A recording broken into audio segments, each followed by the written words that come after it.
All right. This should be working.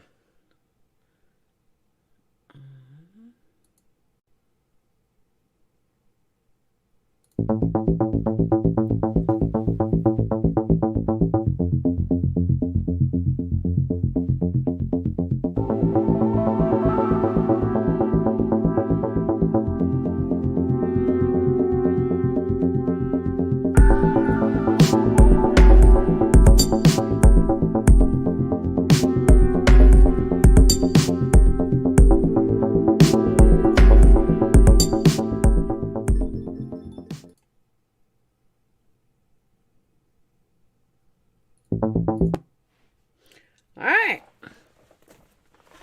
Welcome to the 2020 election with your host, PURPLEXEDQT. I'm having trouble connecting to And my Alexa just went off. Take a look at the help section in your Alexa app. What?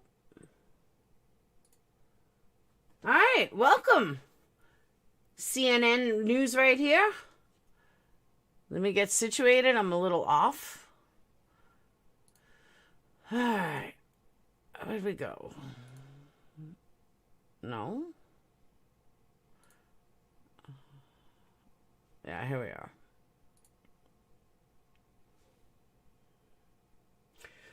Welcome, CNN Newsroom, while we figure out who is going to win. Right now, we're at 91.73.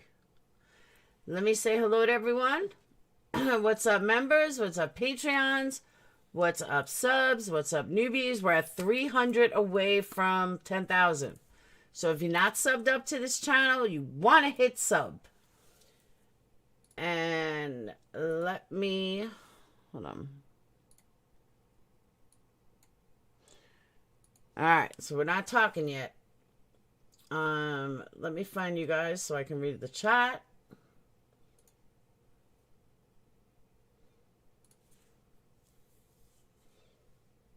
Low budget production here. We, sometimes we're a little off. We're a little slow sometimes. Just a little.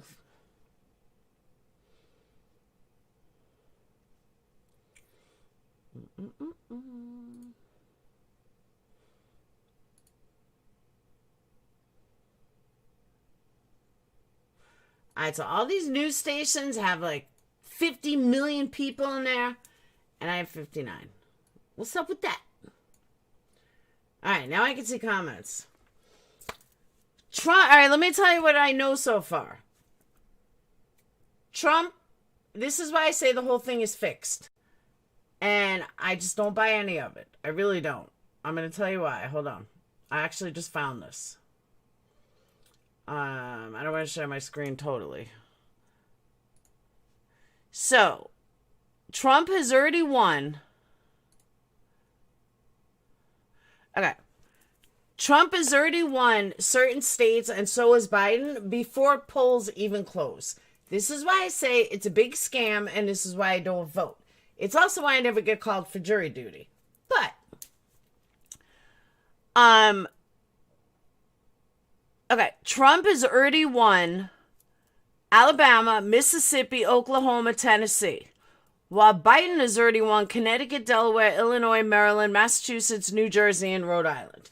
Okay, so he's already won them, but Rhode Island and New Jersey haven't even closed polls yet. But he's already won it. So this is why I think it's all a bunch of crock of bullshit.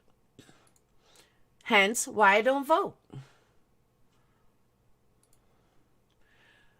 Alright, so now we're at 91.73. At least it's a little exciting. Let me give you my opinion. I don't think Biden's going to win. I don't think that he has a chance. We're in the middle of a pandemic. Plus, as someone just pointed out to me, there's only been one president in the last 40 years that didn't do 2 terms. The mail-in votes are already added. Yeah, but I'm just saying, if I was going to go vote late, it wouldn't matter. My vote means nothing. Absolutely nothing. On time, no, it won't. They need electoral votes and they'll win the presidency. Plain and simple. They need whoever gets to 270 electoral votes first will be president. Bing, bam, done. We will not find out till after midnight. Then I guess it's going to be a long night, science girl. Thank you, Kara. That's what I'm saying. Our vote doesn't count. What's up, Teeny? Long time no see. Because they already have the majority. Yep, that's what I'm saying. Our little puny votes don't count. So, now, Fox News Decision Desk now predicts that President Trump will defeat former Vice President Joe Biden in Indiana. It's now 8:30 on the East Coast, 7:30 in Arkansas, the only state where polls close at this point in the evening. They say that Trump will win Arkansas. They project that Tom Cotton, who they believe will run for Republican presidential nomination in 2024. So how you guys doing tonight? Are you guys ready? Who do you want to win? What's up, KT? Who do you want to win? I'm seeing lots and lots and lots of red. Alright, this channel's boring because I'm not saying anything, so I'm going to go in search of a channel that's actually talking, because I can't talk my way through this. Alright, let's see. Where it goes well beyond a year. That's for a premise permit, Jesse. If you're going to have that weapon, you need to have it under New York City law with a lockbox, a trigger guard, separate lockbox for the ammunition. So you got a trigger guard, a lockbox, and then ammunition separated by a lockbox. So the good news, Jesse, obviously when the burglar comes in, you throw the lockboxes at him because you're going to give him a warning shot with the lockbox. That's how you do it. That's how we roll in New York City. It's how we keep ourselves safe. All right. In all seriousness, it's going to sound like I'm kidding. I'm not. Looks what like about it's from like axes 1970. and swords and stuff? Is that Not also him, a the other huge no-no? I mean, I'll be honest, Buck. I am going to be the proud owner of this sweet tomahawk soon, and I'm already getting the long face from the wife that I cannot approach someone with that if someone breaks in. I should stick with the gun. I don't know if I want to stick with the gun, Buck. I want to stick with the tomahawk. Well, the tomahawk definitely sends a message, Jesse, right away. Hey, so that if you're gonna brandish something, you know, it's up there with like the katana sword and other. You can pull out some of the medieval implements, a mace perhaps. But look, the laws in New York for edged weapons. I can't believe we're talking about this at election night, but you asked, so I'll tell you. They just figured out in the last year that a gravity knife should not be illegal because the laws for that were written in like the 70s. So they were thinking switchblades and things like that. They forgot that a gravity knife is basically a knife. Oh, we got election stuff to talk about. Look at this. President Trump wins West Virginia. That's exciting. Well, all right. So what do we have so far? We have Biden in Virginia. We have Trump winning West Virginia and Florida. And look, I talked to Dana about this earlier, but I really want to know your opinion on it. Everyone knows only one president has ever become president since 1964 without winning Florida. In general, Florida means the president. I like the way these guys are set up. One on the bottom is Democrat. The one on the top is a Republican. That's pretty cool the way they have that color coordinated. I just picked up on that. Presidency. But I don't want to count my chickens, and times are made to change. Hey, what's Melanie. Biden's path from here? Is there an easy path? Is it now very hard? Is it insurmountable? What is it? Biden's path with Florida in the Trump column is going to require some major upsets and running the table in the Midwest. The upsets would be Arizona, which should be Republican, but you got that kind of former McCain contingent out there. There's some GOP out there that's not really helpful to Trump. But Arizona. He needs a haircut. He needs to tell me you don't look like you're watching like a 1975 porno film. That's what his haircut reminds me of. No, I'm just saying. But Arizona would be a place they'd have to pick up, and they got to run the table with Minnesota, Michigan, and Wisconsin. If they do that and pick up Pennsylvania, which I think Pennsylvania is going to be the dogfight of the night, even if Trump wins by a decent margin, let's say 50 to 100,000 votes, he's going to have to win by far more than that, or else they won't call it tonight. So unless he's ahead by more than just Pennsylvania, Jesse, See? I don't know. Do you have like a sleeping bag? We might have to sit here at the decision desk of the First for a few days. We might have to just stay on air. It'll be like one of those experiments where they see how long it takes before people go crazy. Buck, I'm going to tell you what I have here right now, okay? I have a cup of coffee.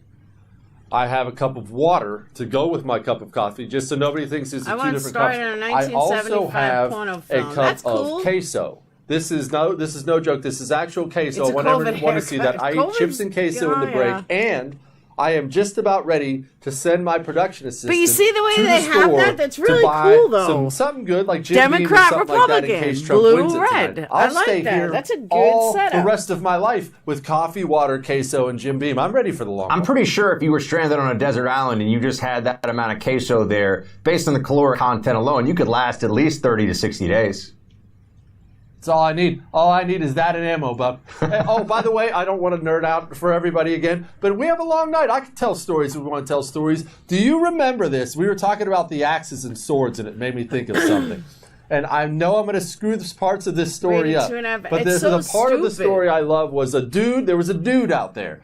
And when I described to you what he was into, everybody's going to know exactly what he looks like. He ended up being like a heavy-set guy with a beard and wears like beanie caps. We're in NYC and he had a roommate who was a woman. I saw it pop in before. Only the dude, it turns out, was one of these guys who does actual medieval sword and axe fighting, like role-playing on the weekends as a hobby. He does only these guys are hardcore. They pad up and they go at it. We and know, some dude Castle, broke we in know. his apartment when she was there to attack her, and he attacked the dude with an axe and sent him to the hospital. Do you remember this story at all? This was like 6 months ago. It's my favorite story ever. I don't, but it sounds about right. So I got to defer to your knowledge of this particular news item. But I would tell you that there are medieval reenactors on the weekends, and then there are also people who are trying to bring back two-handed sword fighting as a sport, which is like fencing, but with more facial hair and testosterone. You know, it's. I did say goodnight to her.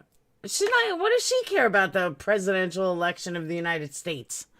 She don't care. She needs to get some sleep. I will keep on. I say goodnight 3 times. You want me to say it again? Good night. You want me to sing to you? Good night, sweetheart. I'll tell you what I tell my kids. Night, night. Don't let the bed bugs bite, because if they do, mommy's going to smush them. I told them that for years. That's what I'm saying to you, Jules. A bit bigger, more intense. All right. This has been some high-level discussion. We are going to go to break, and we're going to find that story. Hang on.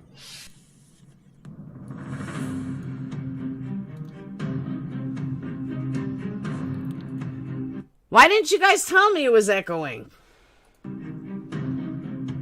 Hey, let me tell you a secret, a shave secret. You don't need all the butters, creams, gels, and fancy products that crowd. All right, I don't need to watch these dumbass commercials.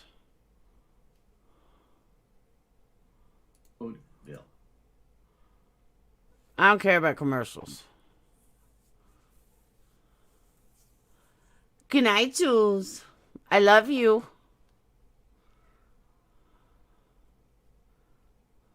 First TV app right now. With the First TV app, you can watch my show, The Dana Show, live or on demand, anywhere, anytime. The First TV app is available on iOS, Android, I want Amazon, my own Fire, TV app. Roku, and now Apple TV. Just I guess I got to be on TV app first. in your favorite app store and download it today.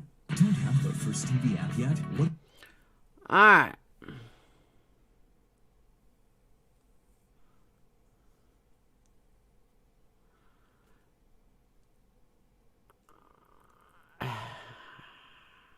But I guess free advertising because they're letting me stream them.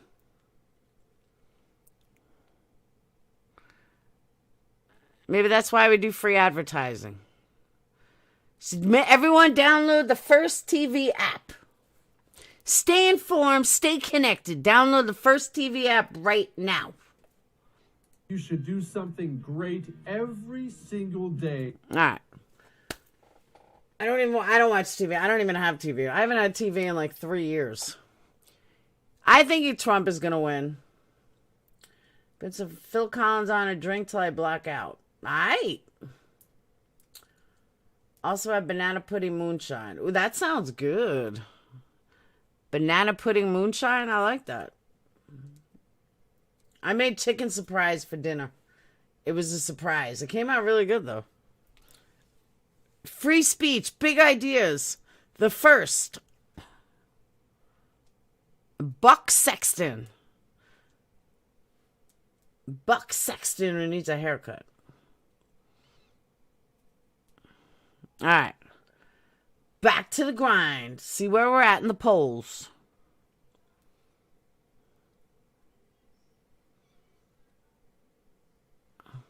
Is there massive TV coverage? Back to our special coverage of the election 2020. Is that 2020? Name? We always have to name these things. Decision 2020 or election 2020. It has to be something that sounds extremely dramatic just to make sure all the viewers are as stressed out as humanly possible. And with that in mind, let us bring in Tiana Lowe on game night. I am having the time of my life. Tiana, you are on the air now with the great me and also Biden's greatest demons, or is it just what Joe Biden finger painted last night and nobody wants to talk about it?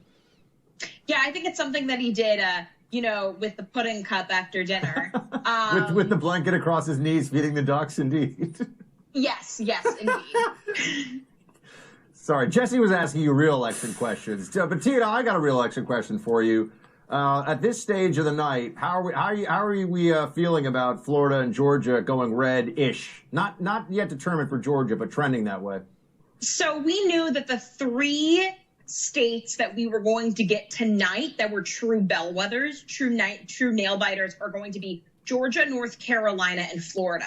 The fact that Florida is one of the first being called is pretty monumental, and especially if you look at the... Okay, is her voice annoying to everybody, or am I just being mean?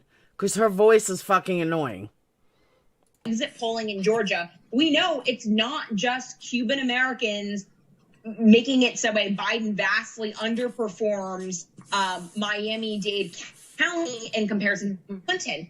In Georgia, we see Trump gained 10 points among Latinos in comparison to 2016. That is a Diane, I have a great chat. Thank you. Demographic shift. All right, Castle, I just want to make sure it wasn't just me. That's going to be the question everybody asks, because, look, I have my own theories on it. I actually think it has a lot to do with race and how, but I'll go into that in a minute. Why? Because the outsider her mouth is would annoying. Look at that and say, I thought Trump was Mr. Build the Wall, Mexicans are rapists type thing. How could he be gaining with Hispanics? So why is he gaining with Hispanics? For starters, legal Hispanic immigrants don't have a problem with being tough on illegal immigration. I think that him dialing back the rhetoric about That was kind of like stereotyping. Like, not many Spanish people don't want illegals in here. Plain and simple.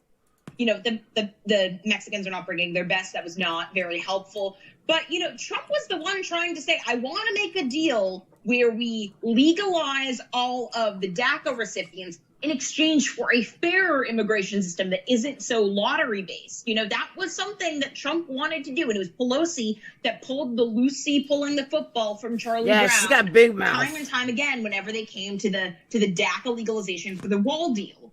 But primarily, I think it just comes down to the economy. Prior to the pandemic, it was minorities and women who saw the greatest gains in their wages. You had the lowest Black unemployment in decades.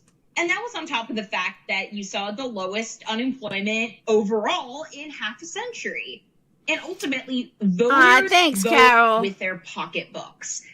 And it's not that minority voters have the privilege overwhelmingly of voting to virtue signal or to vice signal. And at the end of the day, Trump was the better president for Latinos. And that's what we're seeing right now in these exit polls. It's all the woke white women who are swinging to Biden who may wind up saving him. It is not minorities. It's also, I would guess, Tina, a pretty safe bet that folks who live in Southern Florida who either themselves or have, they came to this country fleeing socialism.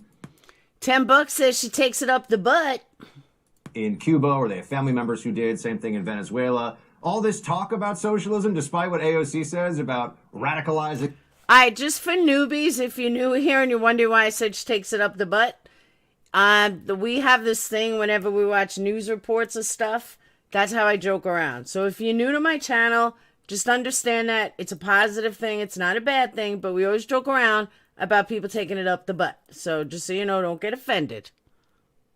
Millennials, if somebody or if their parents fled Cuba to get here and they're living in Miami-Dade, and all of a sudden one political party is talking about putting people in charge to redistribute all the wealth and the Marxist I know, but she's not a reporter. Yeah, butt sex. Utopia we're going to have, I can imagine that would motivate them to go to the polls. We do, Miss Nadia. I mean, Democrats are very lucky that Biden was the candidate. All right, I'll go one further. She takes it up the butt and she squeals like a dog. Because as I was reiterating in February of this year, Biden is the only person who stood a chance against Trump. Simply because when you compared the Bernie versus Biden polling in Florida against Trump and head-to-head polling back in February, Biden was the only one who stood a chance. So it is remarkable that Biden is able to put Kamala Harris, who endorsed a Green New Deal, Mercedes girl, a couple of days ago, I have in the last couple of days, and he still has a fighting chance. Really, if we look at this exactly, Diane. Let's ignore the pandemic for just a second. Trump is the incumbent president who is presiding over a peacetime economy with the first real wage growth in a decade, with landmark unemployment and no new wars.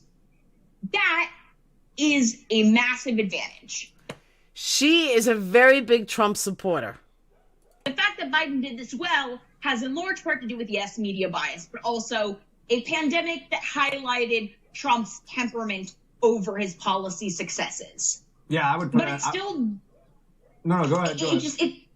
It still doesn't erase the fact that even if Biden is trying to hold the wall and say that he is a moderate, the rest of his party is not, and voters know that. And if you have you're looking at a shadow grandfather immigrant who described what communism was like, you will not vote for that again.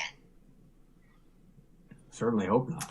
Okay, so here's what I'm unclear on when it comes to the Hispanic thing, and I'm starting to dwell move over, that. get in the middle, look, Skippy. I'm a border hawk freak. And I understand you guys may not be, I don't really care, but we are such a Republican state, it's scary. Trump made, or in your opinion, Trump made, the devil's bargain, the same kind of thing George Bush used to do. The border hawks like me could never vote for somebody like Joe Biden because I know what he means. But Trump can kind of halfway at least attempt to hand out amnesty anyway and get the votes he needs. So it sounds like, once again, that's the smart play electorally, and you're not really ever going to get border hawk policies.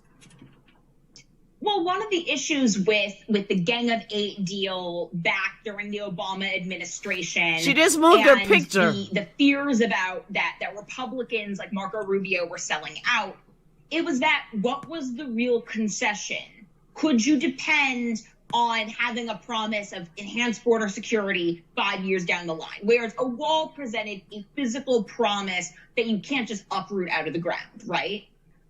With Trump, I don't think anyone has a problem with the idea of legalizing existing DACA recipients who either are in the military or have a job, people have proven they aren't quote-unquote rapists and murderers, if you get lasting change. And the best thing that Trump did for immigration, no one really talks about it.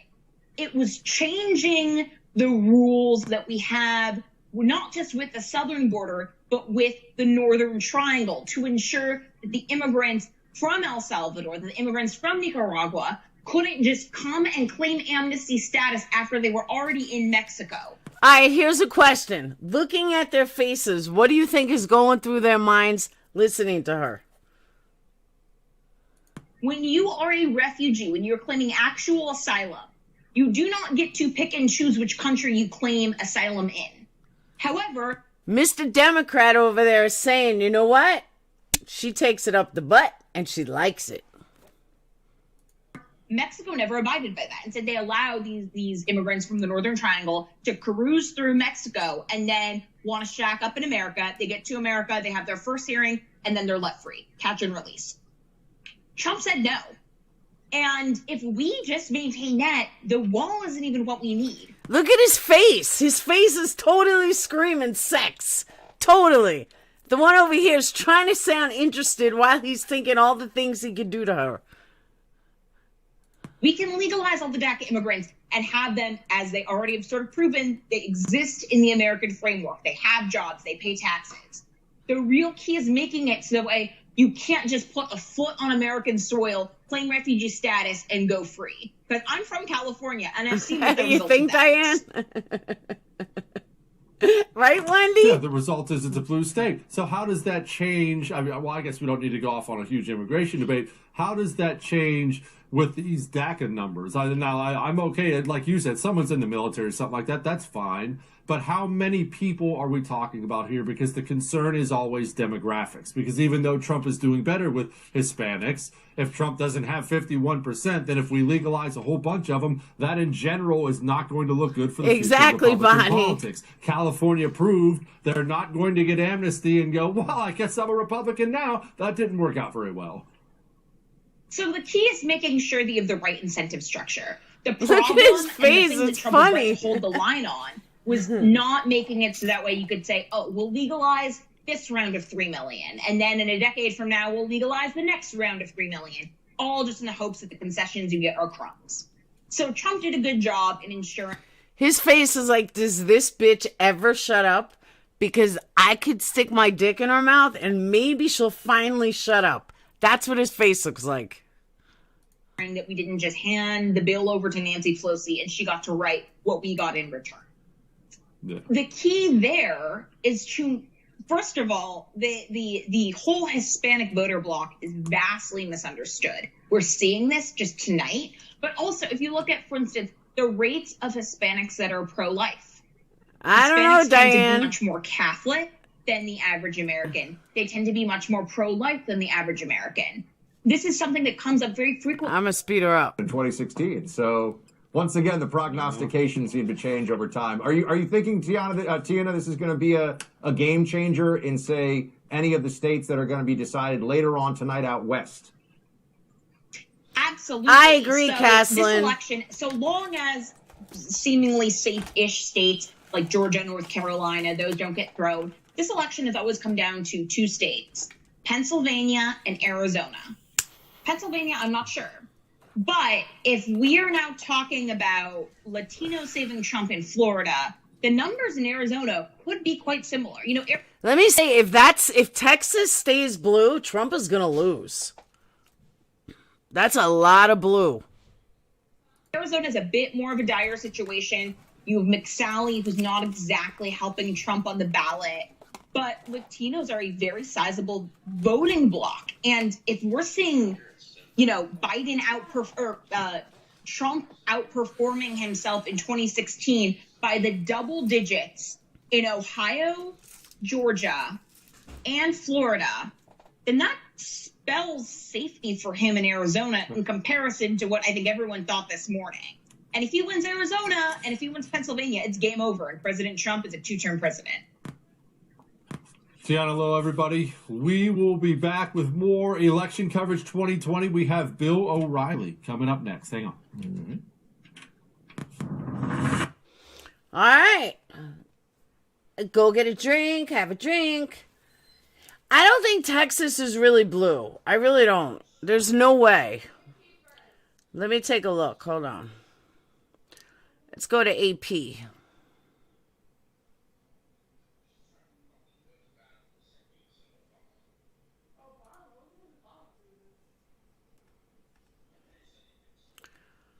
Yeah, Texas is nothing. Right now it's 119 to 94 Biden. Texas is blank. Florida is blank. Florida is 65%. Florida's, let me show you guys. We're mostly red.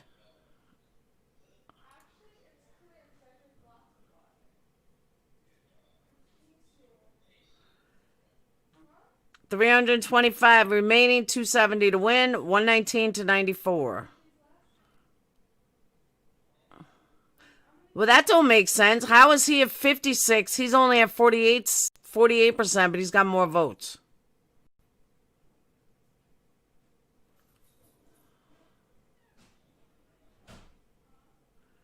Republican, Republican, Republican, Republican. Nebraska, Wyoming, South Dakota. Biden won New York. Biden won New Mexico. I can't believe Biden won New York. Damn. See, Biden won New York and polls just closed 4 minutes ago. It's all a big scam.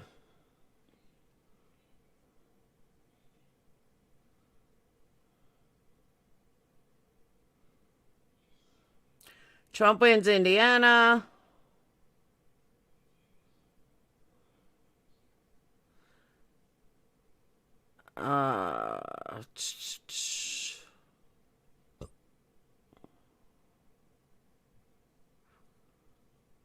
Let's see. Iowa, you know, is going to be red.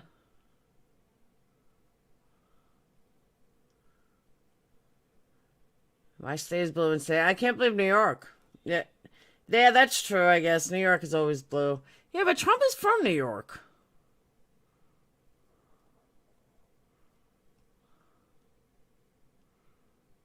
Not a lot of blue.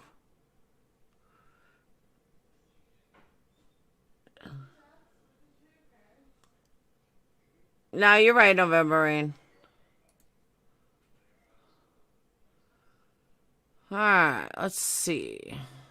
Anything new? Let's see if Associated Press puts out.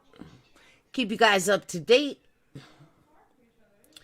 I do not vote, Caslin. We have no say. Alright, 8:52 p.m. President Donald Trump has won the state of Indiana. Republican nominee on Tuesday was awarded 11 electoral votes. Indiana, home state of Trump's running mate. Vice President Pence. Trump won Indiana by 19% in 2016.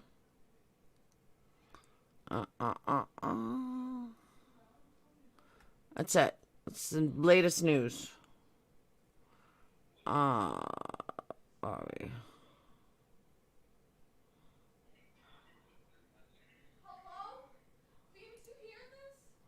No, that's you guys.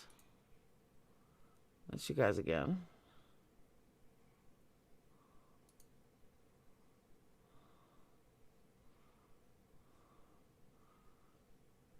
Damn. He's got 61,000 people watching. I'm watching the same fucking thing he is. Explain that one. I'm a huge liar. I said Virginia was going for Biden, and then I started getting word they might rescind it for Biden, and then I got word that that's not true, and now I'm getting word that it might be true. Buck, before we go to Dana last year, what is happening in Virginia? I thought Virginia was officially lost. I mean, I lived in D.C., and D.C. feels like an appendage of Northern Virginia, or maybe Northern Virginia is an appendage of D.C., so my expectation is that that's a place that we wouldn't even be talking about tonight. It's really been flipped. I mean, it's solid blue now. Okay, well, while everybody's busy being happy about Virginia, or at least being happy maybe we're going to overperform there, Texas, as of right now, there's a lot to go. Don't freak out, everybody. Texas is looking awfully blue at this point in time. Now, Buck, I'm in Texas. I've been hearing this for a long time. Texas is going to go blue. Too many Californians. Texas is going to go blue. And I'll be honest, I've always been pretty dismissive of it. You don't think that's tonight, do you? Tell me you don't think that's tonight. No, and it would be really upsetting because Beto O'Rourke himself was out there stumping, saying that Texas was going to flip blue. And if that guy turns out to be the prophet of GOP doom, it'll be the one chapter of this story that nobody saw coming, and that I think we just don't deserve. That's too much to bear. Look, if Texas flips blue, my friend, we're going to tell them they have to be their own country again. We're cutting them off from the rest of the union, because what's the point? All right, joining us now, give us some quick updates and some wisdom, Dana Lash, really quickly. Dana, I'm looking. Texas isn't going blue. Dana, help. Yeah, make us feel better. Buck, I will physically fight you. I will come Republican. to New York and fight you. You can't kick us out. We will leave, but you can't kick us out. That's we have fair. our own gold reserve.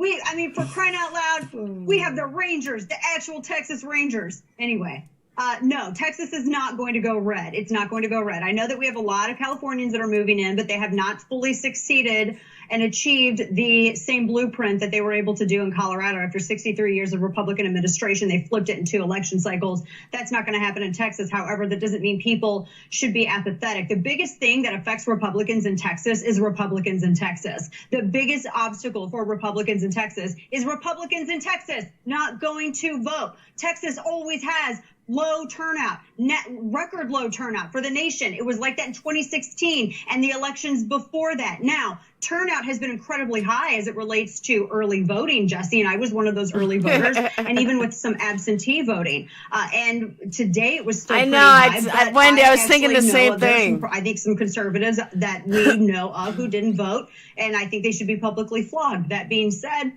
no, it is not going to go red, but it's going to be a lot closer than it has previously. But no, it's not going to go red. What do you attribute that to? She keeps saying it's not going to go red. Turnout, obviously, on the GOP side.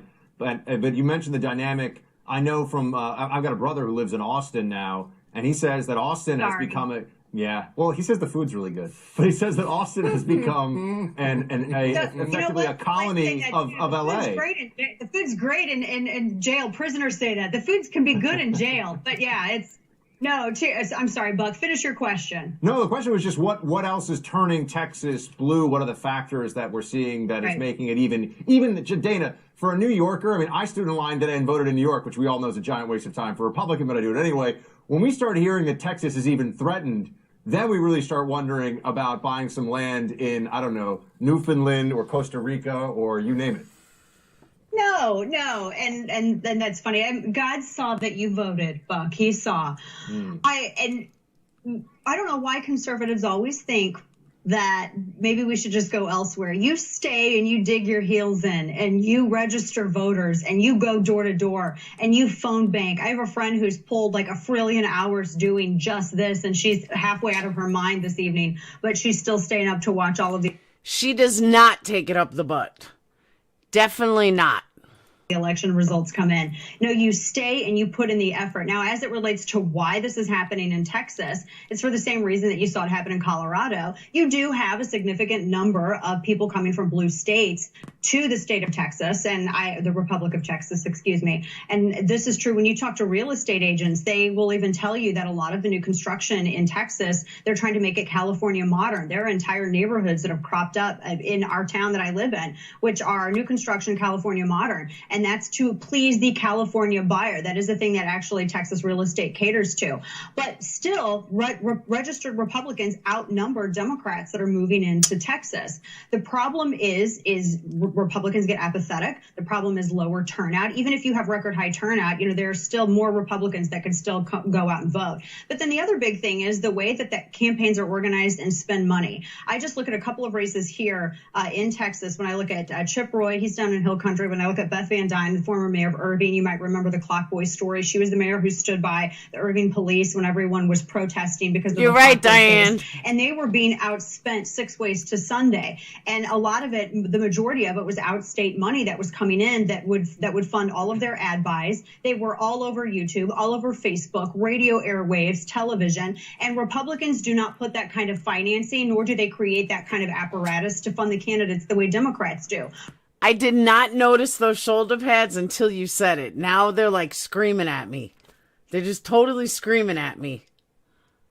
Kim, don't have anxiety. Republicans are stingy with their money. And I'm going to tell all the Republicans out there, if you really want to make an impact, you're going to budget your dollars and you're going to put your money into saving the republic. The founders did it. Why should you be any different? Dana, do we not have enough rich people? And I mean this because I hear this time and time again, and you're 100% right. I'll be right back. I understand Democrats sink money into not just the presidential race. The presidential race is sexy. Everyone wants to spend money on that. No one wants to spend money on the local DA race. But that's what's making a big difference out there, these local races. Do we not have enough mega rich people, or do we have them and they're cheap? Because those are two different problems. No, we have them, and not enough of them spend their money on the correct things. I'm so tired of hearing that there was more money given to another think tank. I could care less about a think tank. We have infinity times the number of think tanks that we should. What we don't have is funding for alternative media, or funding for tech startups, or funding for insurgent campaigns, or door to door. I'll tell you, one of the things that the Koch brothers got a lot of flack for, and I know that the Koch brothers and Trump were not exactly on the best of terms in 2016 and now, but back in 2010, when the Tea Party gave, and I will reemphasize this, the Tea Party gave the House to Republicans. It was the Tea Party that was out in the street going door to door, phone banking, pressing the flesh, doing everything that they could to touch hearts and minds and persuade people to support, vote, and to vote against nationalized health care. But you had Americans for Prosperity, which was people who were capitalists, they made money, and they wanted to help other individuals and magnify and intensify their efforts and their votes. And they actually did some really, really good things.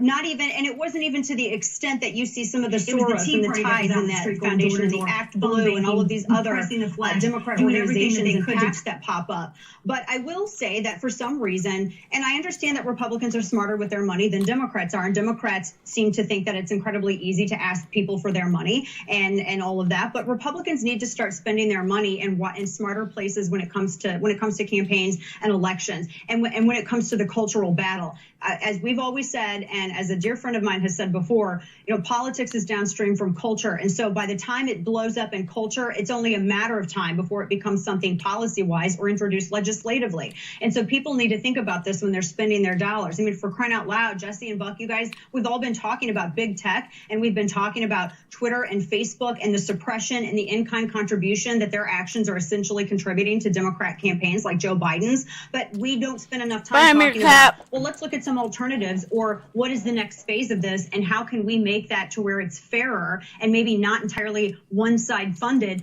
by cultural Marxists. And that should be the conversation that we have after this election. And two quick things, if I can add, because I'm talking quickly because I'm full of thoughts. You're in fuego, Dana. Let it rip. We want to hear it. So two things that we need to discuss after tonight. First off, the Republican Party has changed irrevocably, and this is not going to get acknowledged by the New York Times, nor will it be acknowledged by CNN or MSNBC. The electorate has changed, and the Republican Party is the big tent. Jesse, you and I talked about this the last time I joined you just an hour ago. It is the big tent that we have fought for and have realized, and it's finally happening. When you have 53% of Hispanic Americans in Florida that are going Republican, when you have more Black Americans than ever that are going Republican, even leaving the Democrat Party, all ages, all faiths, coming from all walks of life, because we realize that our 80% friend is not our 20% enemy.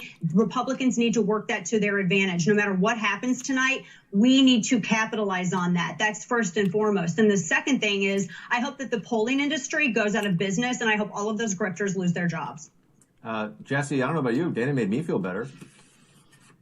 Dana made me feel a lot better. Yeah, I feel like the country's going to be okay all of a sudden. We're talking about Texas flipping, and Dana's like, actually, psych, not happening.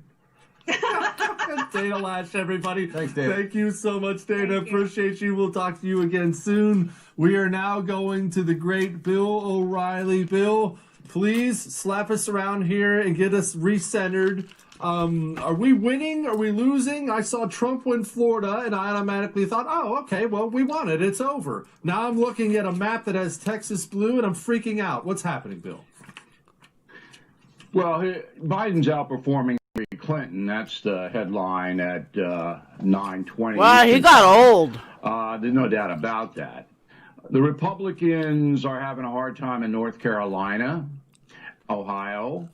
Pennsylvania, you don't know yet because of this crazy mail-in voting thing. All the mail-in votes were counted first in many states, and they were heavily weighted toward Biden. So that's what happened in Florida and other states. So in the beginning, it looked like a landslide for Biden. Then he winds up losing. The White House is tentative. I mean, there's no celebrating going on there. Ohio is big. Texas, in the end, will go for Trump. I believe. I haven't been wrong yet on my East Coast predictions. Every one of them that we did last night on the No Spin News has come to fruition. Although I did say that North Carolina would go to Trump, and it still may. But it's very, very close in that state. So I think the two headlines. He's old. He's got to be like in his 80s. And the headlines are going to change. Number one, that Biden's outperforming Hillary Clinton. There's no doubt about that. And number two, that liberalism in America has taken root. Because if you're going to vote for the Democratic ticket, you're basically throwing moderation away. They're not a moderate ticket. It's not a moderate party. Now, a lot of people don't know that. They don't pay attention. They're not smart enough to grasp it, but enough people are. And so they're basically saying, yeah, COVID, and that's the obvious thing that's changed everything this time around. If there were no COVID, Trump would have easily defeated Joe Biden just on economics. But there is COVID. And a lot of people, particularly women, are scared of COVID, and they don't much like Trump anyway. Bill, is there one state? Bill, is there one state you're looking at that if it were to go, clearly it wouldn't be the decider in the sense that he'd be at the 270 that Trump would need to win, but that you feel like that would, what do you view as the tipping point that's still out there right now? Is it Pennsylvania? Is it Ohio? Well, Pennsylvania, let's put off because both candidates need that. Just so you know, Bill O'Reilly is 71 years old. But if the president loses North Carolina and or Ohio, it's over. We can all go to bed. Because those are the folks. And so the folks in Michigan and Wisconsin aren't any different than the folks in Ohio. North Carolina, a little bit of cultural difference. It's in the South, but not much. And so if Donald Trump loses Ohio with a Republican governor, a Republican establishment, and a pretty good margin of victory last time around, if he loses that state, I can't see how he's going to win Michigan, Wisconsin. And they were hoping for an upset in Minnesota, which I don't think is going to happen. So North Carolina and Ohio, their counts are well underway. Pennsylvania's coming up behind it. Pennsylvania, true that, Wendy. The western part of that state will be counted last, and I think they're going to go for Trump. So I'm more concerned right now if you're a Republican, and I did tell everybody I was voting for the Trump ticket because I believe that the Biden ticket's going to hurt every single American in this country. And sometimes people have to learn the hard way. Do you think some Biden pollsters wins, we're all going to learn the hard way? Do you think some pollsters, Bill, are going to have something to answer for here? Not with the most recent, the Titan polls of the last few days, but there was some stuff. I mean, I think last week Biden was up 17 points in Wisconsin. No one really thinks. Do you think that this is a moment of change in perception about whether in these kinds of contests people aren't using polling earlier in the process to try to shape perception? I mean, not to do voter suppression per se, but perception management. Well, I said on the No Spin News that if the polls are that off, that watchdog groups should sue the polling companies for fraud. So the New York Times today said that Biden had a 90% chance of winning Florida. 90%. This is the New York Times today. And, you know, you're going, all right, well, look, we know you don't care about the truth. You don't care about the facts. You just are in business to promote progressive causes. You have to know that. But to that kind of a level, it's embarrassing. But I think if Biden wins, the pollsters are going to get away with it again. They got away with it 4 years ago. I think most of them are going to get away with it again.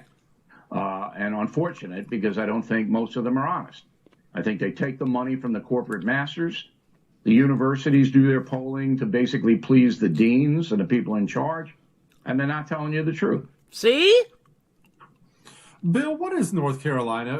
I don't think people realize how huge North Carolina is. Pennsylvania's 20 electoral college votes. Ohio is 18, and these are viewed as the hugest states. North Carolina is 15. That's gigantic. What are they? Are they old people, young people, black, white, Hispanic? What is North Carolina? They're humans. The problem with North Carolina is that everybody's fleeing New York and New Jersey and some of the New England states. They're either going to Florida and North Carolina. So you've had this enormous influx of liberal people down, and that's what happened to Arizona and Nevada from California. So North Carolina, the traditional people who live there are being overwhelmed by new people coming from the north and foreign nationals who go to North Carolina in the big cities like Charlotte and Durham to work in the service industries. So the combination has strengthened the Democratic Party.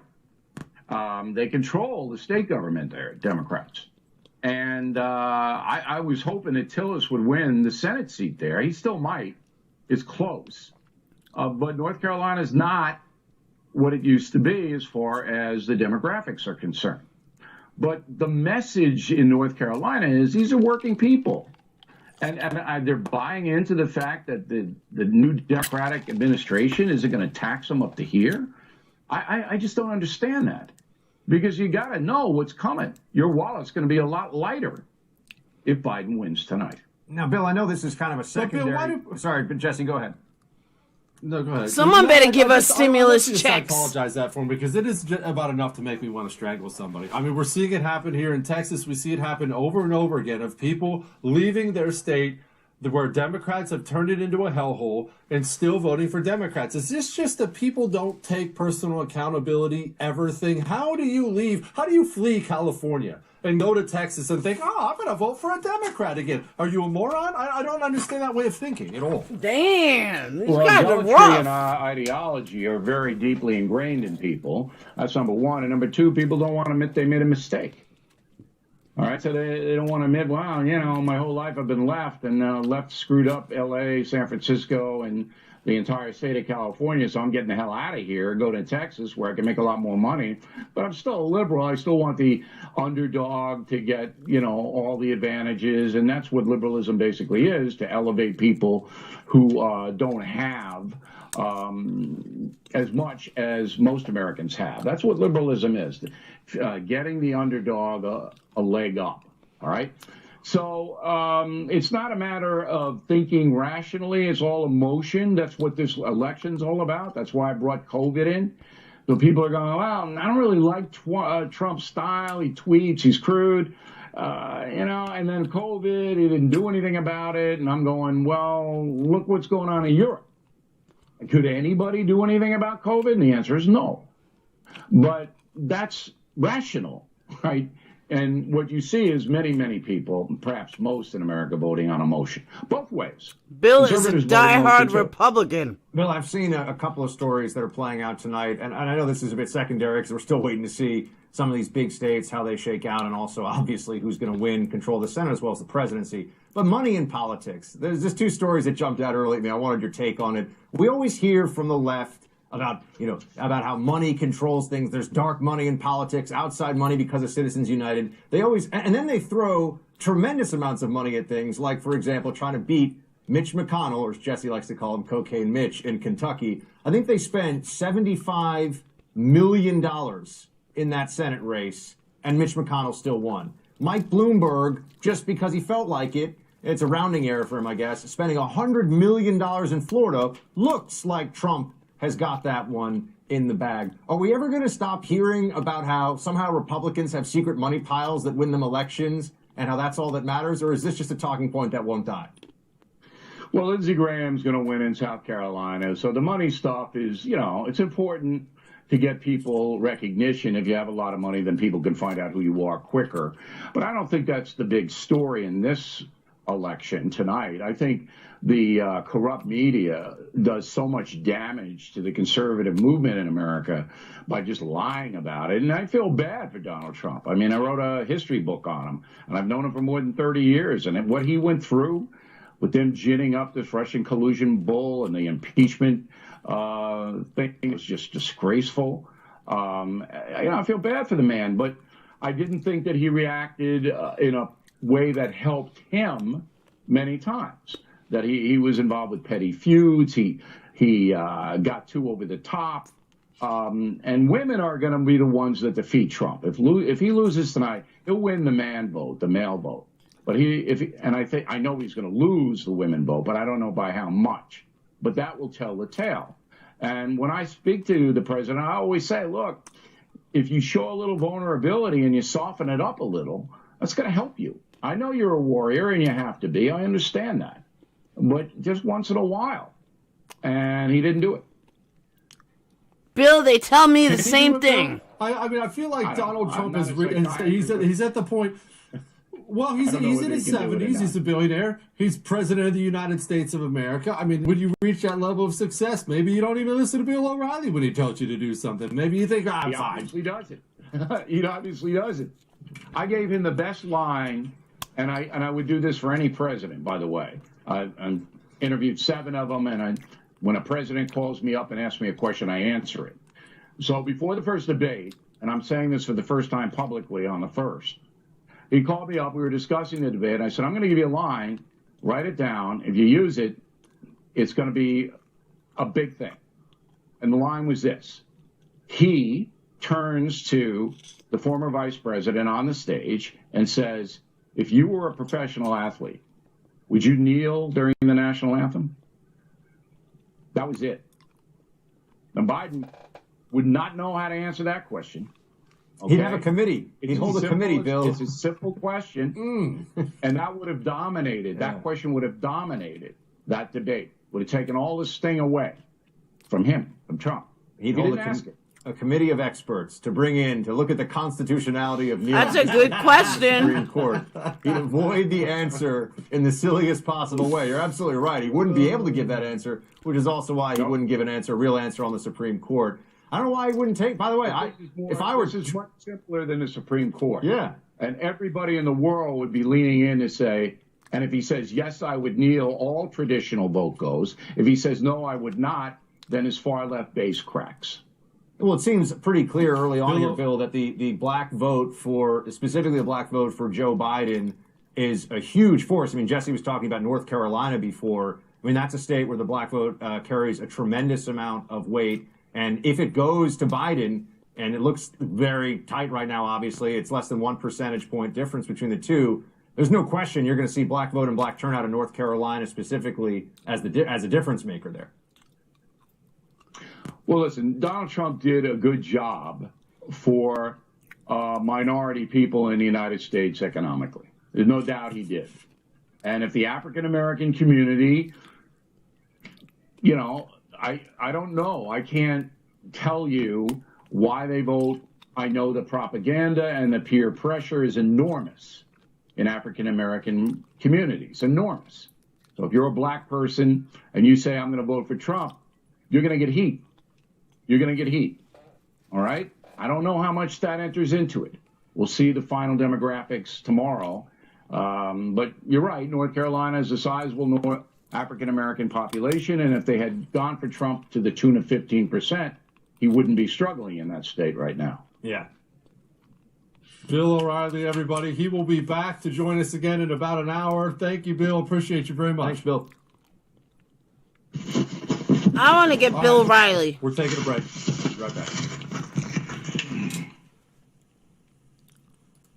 I'm going to interview Bill O'Reilly. I'd be like, yo, what's up, Bill? All right. Let's see where it's at on the other channel. All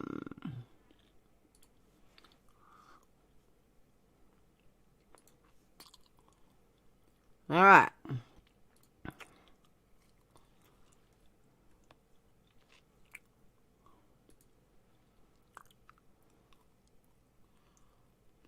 $122 to $92.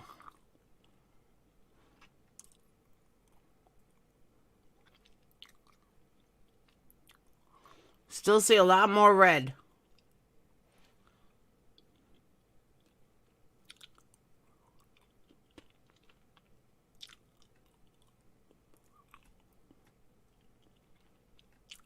Way more red than blue.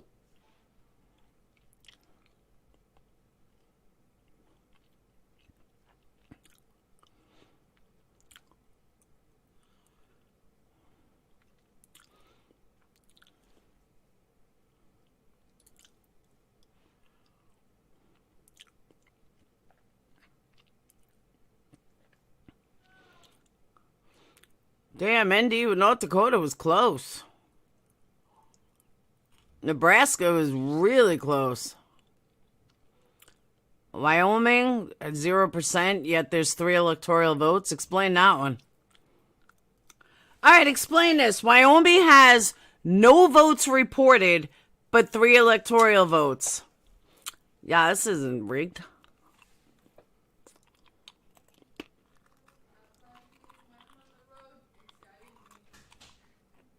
Damn, Texas is close.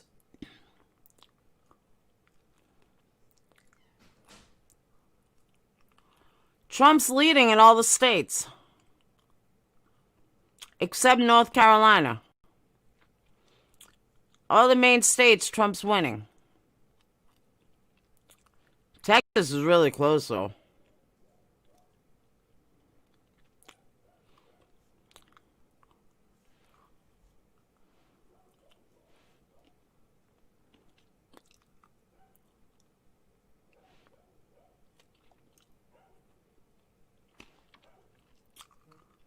Colorado, yep, probably going to Biden.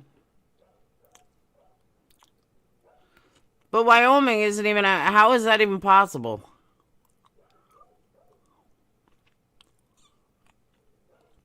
He's slated here. See, 13% of estimated votes reported in Alabama. Yet, he won.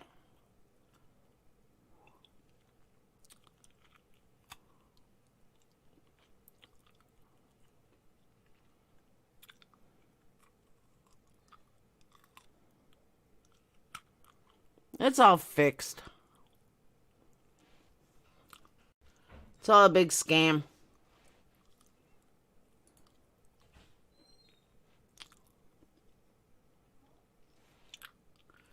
Big scam.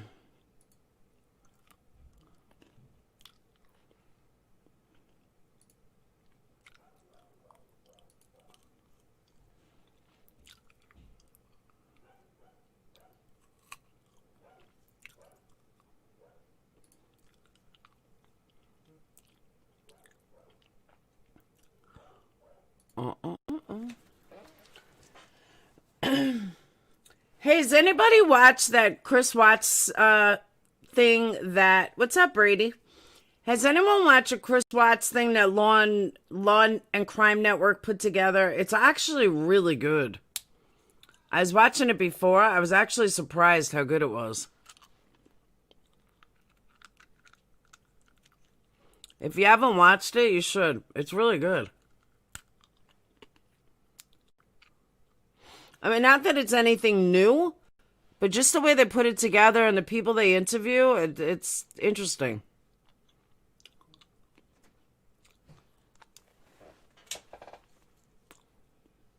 There's something brand new out there. I just discovered it today. It's called social media. And did you know the first is all over this new thing called social media? Apparently they're great at it. They're on Twitter, Instagram, Parler. They're on YouTube. They're on Facebook. They're all over all of it. Go enjoy the first anywhere on all of your social media stuff. If you do that sort of thing, I'm not sure if it's going to catch on, but if it does, the first will be good. Hey guys, it's Buck Sexton here, reminding you that my radio show can be seen right here on The First TV every day at 5 p.m. Eastern. We break down all the news and current events from across the country and around the world with deep analysis that you're just not going to find anywhere else. Plus, we always try to have a little fun while we go through all that stuff together. So don't miss The Buck Sexton Show every day at 5 p.m. He's a porn star. Eastern, right here on The First. Don't have the First TV app yet? What are you waiting for? Download the First TV app right now on Apple, Google Play, Roku, or Amazon Fire and start watching today.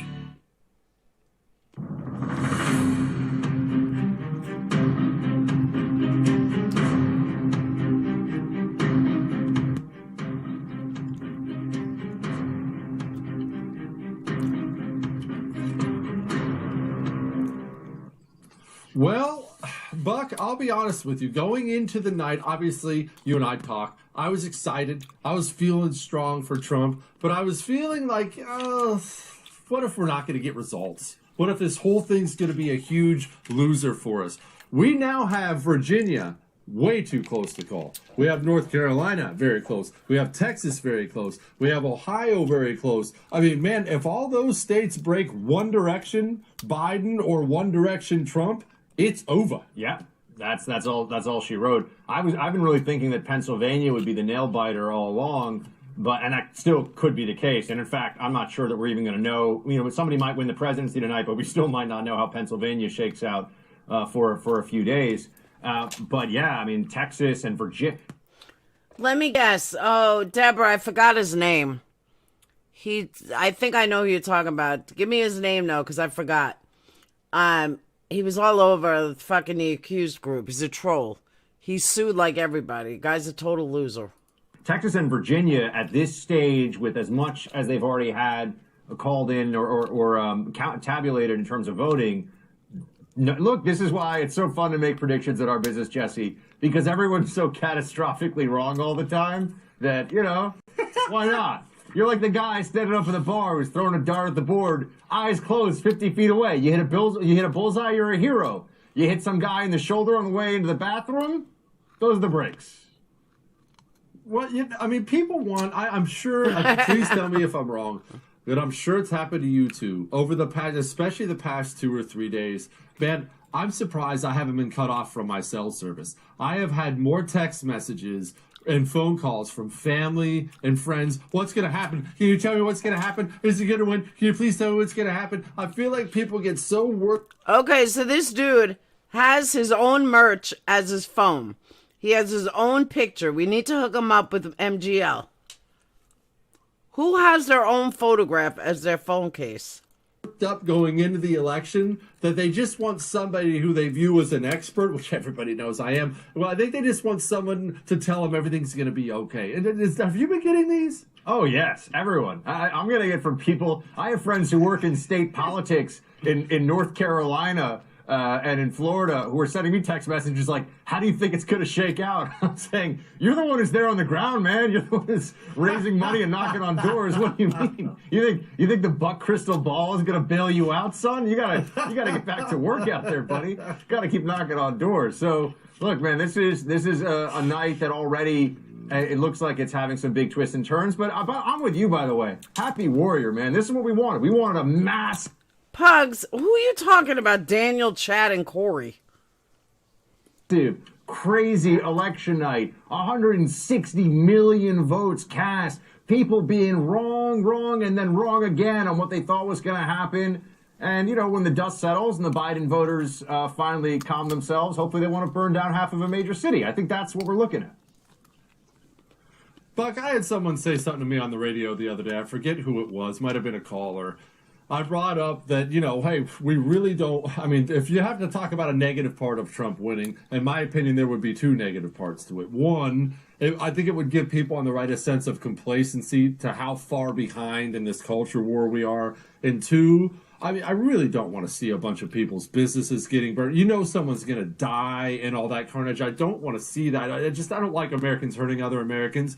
And the guy brought up to me, he said, you have to understand, there's just as much of a likelihood these crazy leftists are going to riot if they win, let alone if they lose. And I never thought about that. He's right. You know, I went to college right down the street from the University of Massachusetts, and it was always amazing to me that there would be these, in the police, you know, the local sort of police wire, there'd be, you know, riot control deployed when the Patriots won, and riot control deployed when the Patriots lost. So there's a similar effect here with Biden voters, and I'm just going to say, man, you don't negotiate with terrorists. So if Antifa, BLM, rioters, if they're going to, you know, respond in the way that so many businesses across America are preparing for, the only way to actually defeat that is to show that we're going to withstand it and we're going to keep winning.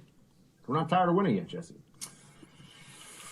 We are going to go now to Inez Stepman of the Independent Women's Forum and the Federalist and friend of mine. Inez, I'm having the time of my life tonight. I know Buck is as well. We've got Florida. We're going to win Texas. I'm hearing we're going to come back in Ohio. Please, Lord, let that happen. What's the genius Inez thinking? Well, I think I'm kind of the opposite of you guys in the sense that I had this sense of ironic detachment, you know, straight from the Slavic bloc country from which my family comes. I was like, you know, we're in decline no matter what. It doesn't really matter who wins the election that much. Like, yes, I'd prefer Trump to win, but, you know, it's so I thought I had a certain detachment about the whole thing. And here I am on election night, like pacing my apartment, which is, by the way, not quite. All right, Princess Leia over here definitely takes it up the butt. She gives it up the butt, and she likes her hair pulled. And let me listen more. Yet flame lit. We're hoping that dominatrix. She's a dominatrix. that won't be the case here in Washington, D.C., but no guarantees, as with anything else in this election, that we won't be watching the results with one eye out the window to watch the bonfires. Inez, important safety tip: just make a banner that says "Silence is violence" and hang that out your window, and you're good to go. Then the violence will bypass you and go to the next door down. So I want to help you out with that one. And I also want to ask Diane, you I'm what we're seeing in laughing some at of you. these Senate races. We got a big one out in Colorado. I brought up before that Cocaine Mitch. I call him that too, Jesse, by the way. Cocaine Mitch successful. Oh, here we go. Trump wins Kansas. That's exciting. We knew Kansas was going to be good, but it's always nice. Sorry, Lanky. What do we think? So some of these Senate races, I mean, just in general, I think the reason this has been so chaotic, and we've seen these walkbacks with Virginia, and we've seen like ridiculous sort of numbers that don't really make a lot of sense in terms of any of the narratives that any of us were going into this election with. Like, so for example, yes, we're seeing Joe Biden overperform in the suburbs, for example, in Florida, but not by the margins that people were expecting. We're seeing a huge swing in the Hispanic vote in Florida and Georgia that I think this degree of swing was not being predicted. So just to say something up front, because of the early voting, because results coming in are sort of more of an art than a science anyway, predicting from not 100% results coming in, but they're especially more of an art than a science, and it's more like Jackson Pollock kind of art in terms of predicting where these states are going as results come in, because we don't know what the balance of these different types of voting that have been going on in some states for weeks is actually going to be. But that being said, I do think that swing I talked about in Florida and in Georgia is looking like, at least from the initial exit poll results among Hispanic voters, probably bodes well for the Senate race in Arizona. Obviously, it bodes well for the Senate race in Georgia itself, 2 Senate races in Georgia itself. But it bodes well also generally for Trump in Arizona and for the Senate race there. Those are all states that have pretty large suburban populations, right? And that was supposed to be good for Biden. And they also have large Hispanic populations, also supposed to be good for Biden. If both of those indicators are not as good as expected for Biden, then we might very well see something like a relative upset in Arizona, where polls have been tightening. So that's one point I'd make about the Senate races. And give me the stoic Soviet bloc mentality on if Trump loses tonight, and he still could, he still easily could. Everybody, I know we have Florida. Trump could easily still lose this race. If Trump loses, why did he lose? Well, I interestingly, what we're seeing, and again, because of the early voting, what we're seeing is something that's a little bit worrying out of Ohio, but nobody really knows if those numbers are quote unquote real, or they have to do with the different ways in which we're counting the different types of votes this year. The Trump campaign is real confident about winning Ohio, which he won by, I believe, 9 points in 2016. But if it is a lot closer than that in Ohio, it could be a bad indicator for Trump in terms of those Rust Belt voters that all of us were going into this election thinking about and talking about nonstop, that are supposed to be his base. So I think that would be a negative thing. I do think the positive, if we're gonna go for the positives, as you like to do, Jesse, if Trump does lose this race, at least we get to hear all of the analysts on the various news networks say that this is a rebuke of Trump's white supremacy, when the voters that are going to deliver Biden this victory are actually white, suburban, educated, affluent women over a big swing in minority votes like the Hispanic vote. And there are some indications that the black vote as well is moving up from the Republican baseline, that Trump is outperforming previous Republicans with minorities. So I'm really looking forward to seeing everybody talk about this great rebuke to white supremacy, when in fact it was affluent white women who, if Biden wins, will be delivering this election for him. So that's something. Either way, Inez, as anyone can remember from the BLM protests over the summer, it is in fact overwhelmingly white liberals in places like Portland and Washington, D.C., who give the most strident lectures about the evils of white supremacy in the Republican Party all the time. especially when they're yelling and cursing in the faces of African-American law enforcement officers, as we saw on video, about white supremacy. So that would not be surprising if, in fact, there was some irony to look at all this there. And I think you're right. The overperformance among minorities for Trump, well, I still think Trump's going to win, but the overperformance is something that the media is going to have quite a hard time explaining. I'd like to hear them try that one. Why is it that after him being so bad, that's what happens? Do you have any last minute either trends or predictions you want to identify for us in any of these races that are coming up, still to be determined? I mean, like I said, I think it now looks better given the results in Florida and Georgia. It looks better in the Senate race than in Arizona than I was going to say it did, because I think it's a pretty consensus thing to say that McSally is not the best candidate. And even though the polls were tightening, she definitely had a shot if the state Hispanic population has a significant swing towards Trump, that very well could carry her over the edge there in Arizona.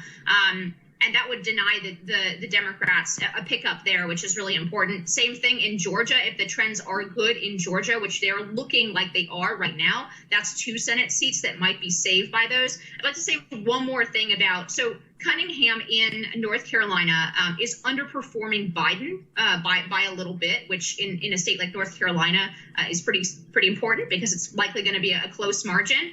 And if it's true that these sort of affluent white suburban women are delivering Biden higher margins than they have in the past, then something that seems sort of anachronistic to us, especially in the Trump post-Clinton era and post-Trump era, something as anachronistic as the affair and the sexting scandal that Cunningham had dropped in the last several weeks of the campaign.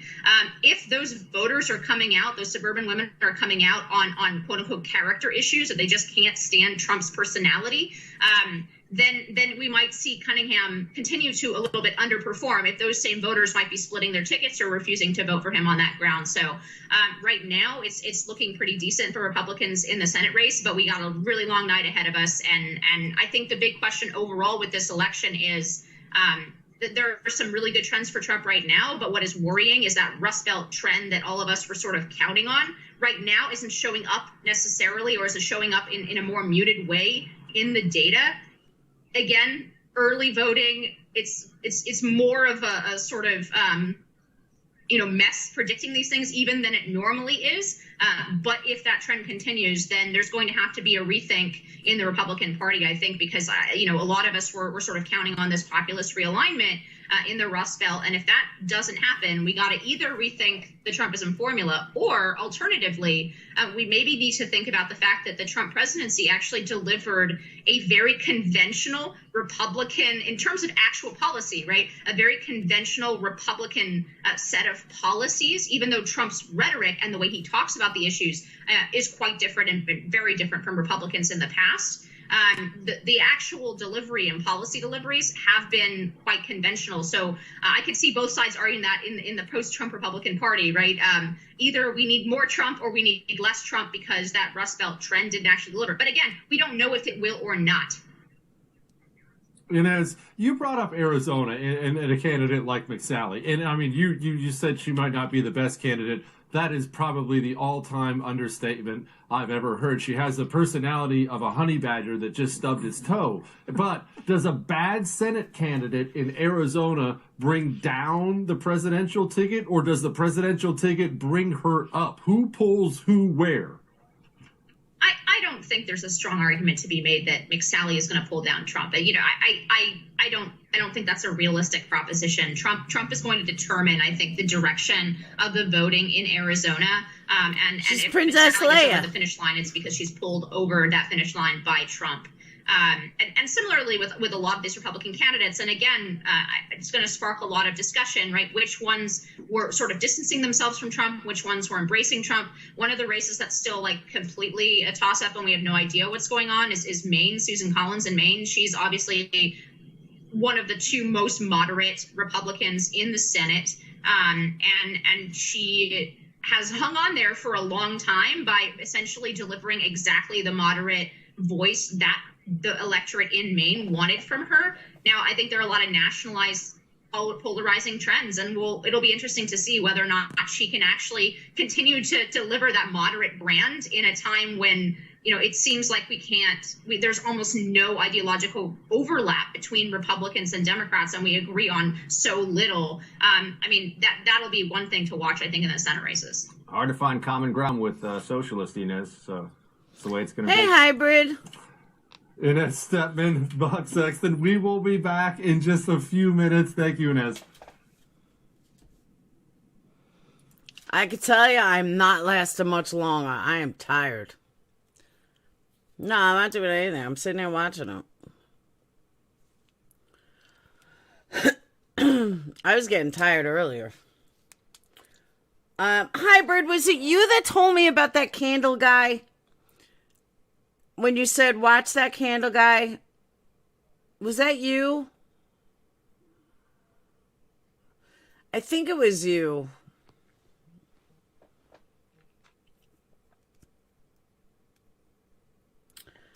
Thank you for giving me a place. You're welcome, Lanky. Yeah, no, it wasn't you, Laura Lee. No, this one particular guy. I thought it was Hybrid that told me to watch him. No, it wasn't you? I don't know who it was. I want to thank them. Good night, my newfound fan. Good night, Wendy.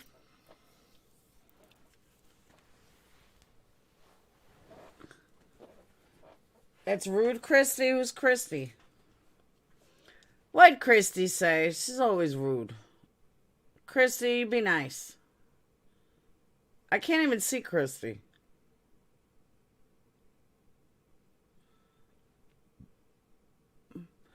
Christy, why can't I see you? I don't see Christy.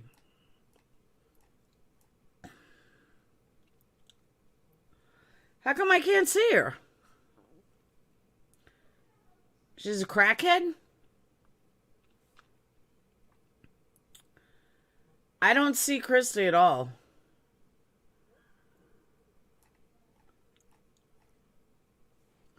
Someone just said Christy's a crackhead.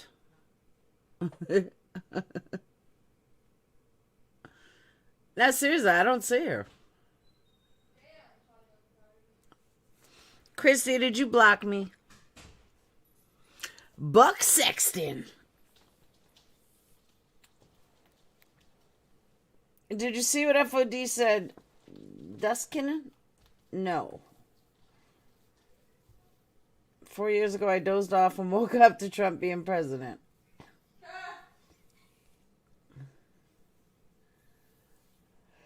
I was on FOD's account the other night.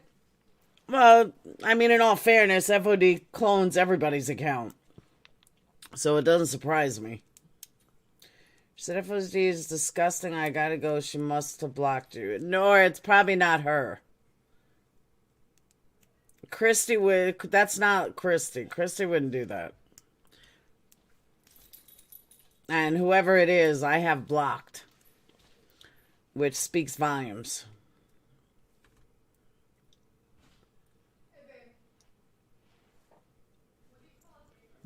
Alright, let's see what's happening on AP.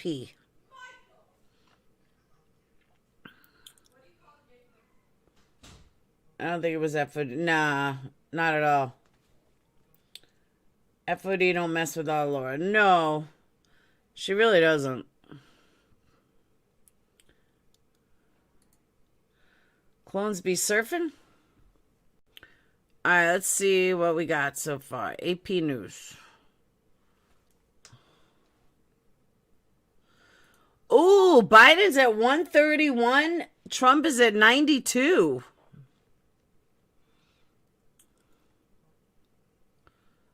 Damn.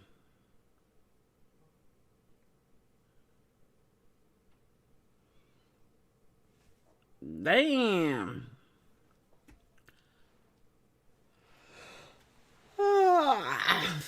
No, I'm saying she or the clone better not. Biden's winning 131 to 92. He not playing.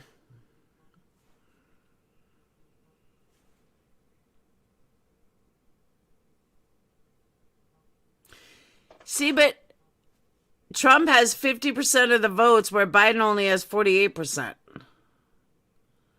So even if Trump wins the votes, if he gets the electoral, it's all that matters. Ding, dan, doom, won. None of this other shit will even matter.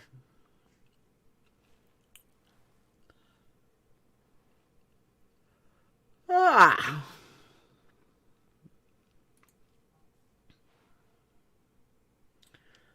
She left.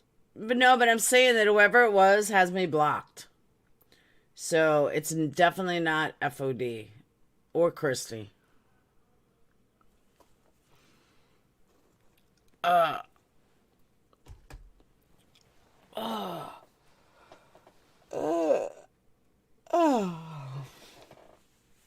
Trump loses, no, if he loses Texas, he's toast.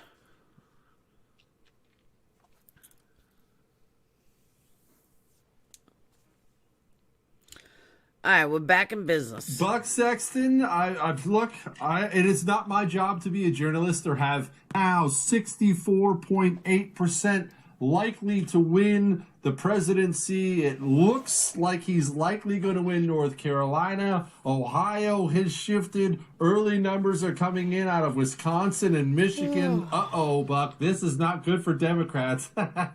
We're hitting that point in the night, Jesse, where it's important for us to make sure that we keep our game face on, because you can start to get a little ahead of yourself and feel like things are looking better than they are, but they're looking good so far. They're definitely looking good for Trump. Yes.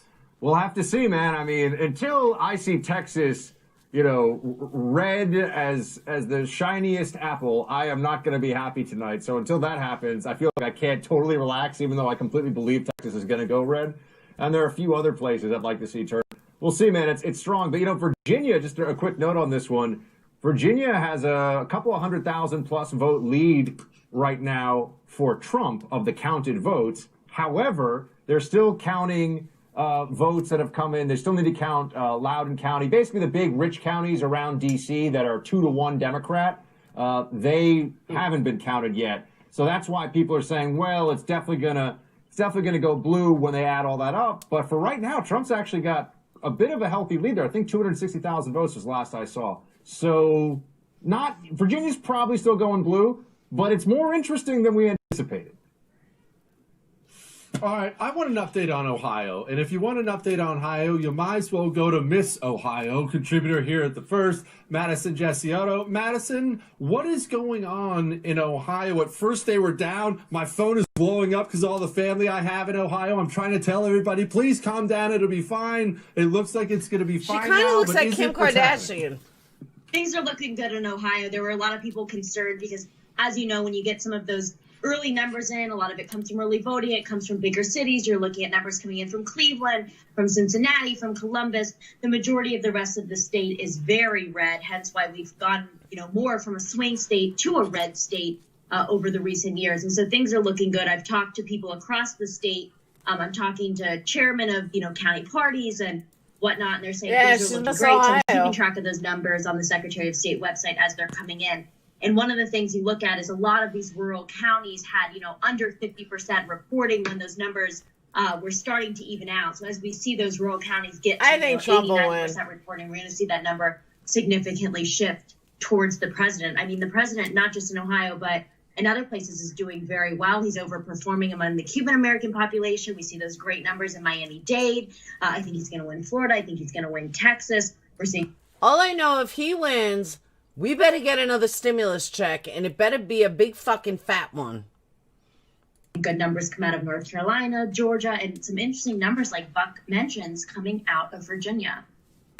Madison, in Ohio, I've also seen some indications that the cities that would be the big blue surge areas, the turnout has been underwhelming. Is that confirmed? That was early on. Have you been hearing and seeing that? And because it feels like without what how much better than what Columbus, Cincinnati, without some of those places coming out in very strong numbers for Biden, there's no way he's going to pull off an Ohio upset. Right, and I don't think it's surprising to see underwhelming numbers even in those, farther left cities in the state of Ohio because of the fact that Biden largely ignored the state. There was very little, if any, presence from the Biden campaign across the state of Ohio. Biden himself barely visited here. He was here for the debate, then I think here one other time during the general election cycle, which is pretty much unheard of for the state of Ohio in a big presidential election like this. Most other candidates from the Democratic Party come to Ohio much more frequently. As you know, no Republican candidate has ever won the presidential election without winning the state of Ohio, and only 3 Democrats in history have won without winning Ohio. So it's a very, very important state. And actually, my home county of Stark County is a very important county because it typically tends to predict the state as well. So I'm looking at those numbers coming out of my county as well as the state, and it's looking good for Trump Can you give us any, your county, how much of it counted so far? Can you just give us a little more of a deep dive into it? Sure. So I was looking at it about 15 minutes ago, and we had, I think, a 64%, 64% going for Trump at the time. So we're getting more of that in now. They didn't have over 50% of the vote counted quite yet. So probably within a half hour, we should have a much better number coming from Stark County. And of course, from many of the other counties of the 88 across the state. Gotcha. Madison, does Pennsylvania always go? Sorry, Buck. Does Pennsylvania always go the way Ohio goes? I mean, I grew up when I was a kid right on the Ohio-Pennsylvania border, and they seemed like the same place where I was. Is that pretty norm for the election, or do they ever go this way? They don't always go the same. I think there's been other elections in which we've seen them, one go one way, one go the other. However, there are a lot of similar interests, especially right now when you see a large attack on the energy industry, on fracking, on oil, by the Democrats, by Kamala Harris herself, by Joe Biden, despite the fact that they wanted to lie about this to voters. President Trump and his campaign did an incredible job of getting that video up there on the internet, getting it up there on the big screens at many of the rallies over the past 2 weeks, showing those instances where the other candidates and the other party mentioned specifically, in multiple interviews, during debates that they want to end fracking. They want to, go away from traditional energy. And that's a major problem for voters in these states because. And by the way, for all my Democrats here, the reason why I have on this station, because they won't strike me. They allow you to stream them. That's why I have this station on. A lot of people's jobs and families depend on that. Yeah, and it definitely didn't look good, Madison, when Biden, if you remember, during one of the debates, told Trump, yeah, well, roll the tape on that, or he challenged him to talk about fracking. That's right, put it on the website. And then I think within 5 minutes at the end of that debate, there was that whole reel of Biden saying, "We're gonna get rid of fracking. We're gonna end the fracking practice." What fracking? That's she when might, he's not Dawn. speaking in utter gibberish as he has in the last few days, which we're all supposed to ignore. But Jesse and I will stay focused on. We see the video, but coming out, I think yesterday, where he literally is supposed to be walking off stage, takes his mask off. Yes, she does. Mike, one more thing, and they're pulling him off, saying, no more things, Joe Biden, let's go. I mean, I don't want to get into the why Mercedes, Biden... I did not. And they're dragging him off the stage. I've never seen anything like it. It's too early from my perspective to get into the Democrat lessons learned. However, no matter what happens tonight, there's certainly a lot of space here to point out that, Joe Biden has had... To call them gaffes is polite, and to say that some of the areas, look, to win this Democrat primary, he flatly had to cozy up to a radical left-wing Democrat party, and people, especially when, as you point out, Madison, places like Ohio, when it's going to affect their jobs and their ability to pay their mortgage, when all of a sudden it goes to the general election and he's your buddy Joe Biden who just rides the choo-choo and has a lunch pail and he's, blue-collar Joe and all this stuff. First of all, he rides the Acela in like a private car. It's like flying first class, okay? It's not some, old-timey thing where he's, putting the coal in the furnace himself. But anyway, I think people remember, that he's essentially, with this fracking stuff and a lot of the jobs in Ohio and Pennsylvania that depend on it, a lot of fakery from him, Madison, and people remember that. They don't like dishonesty like that when it affects them. No, of course they don't like dishonesty, and it's not just that issue that we've seen dishonesty coming out of the Biden camp. We've seen it on the issue of Biden potential, foreign or meddling when it comes to Joe Biden using his influence to obtain personal wealth for himself and his family. We saw major issues there, and of course the fact that he was in Washington for 47 years, and he was all talk, no action. And on a lot of issues, he actually harmed people. We look at the 1994 crime bill and what that did to many Black American families across this country. And he says now, oh, well, it was a mistake. Well, it didn't feel like a mistake to people who won't get those years of their lives back. And so as a result of criminal justice reform, many families have been reunited and made whole again by President Trump. They had 8 years under the Obama-Biden administration to do things like this. They didn't. They were all talk, no action. And I think a lot of people realize that. They see that.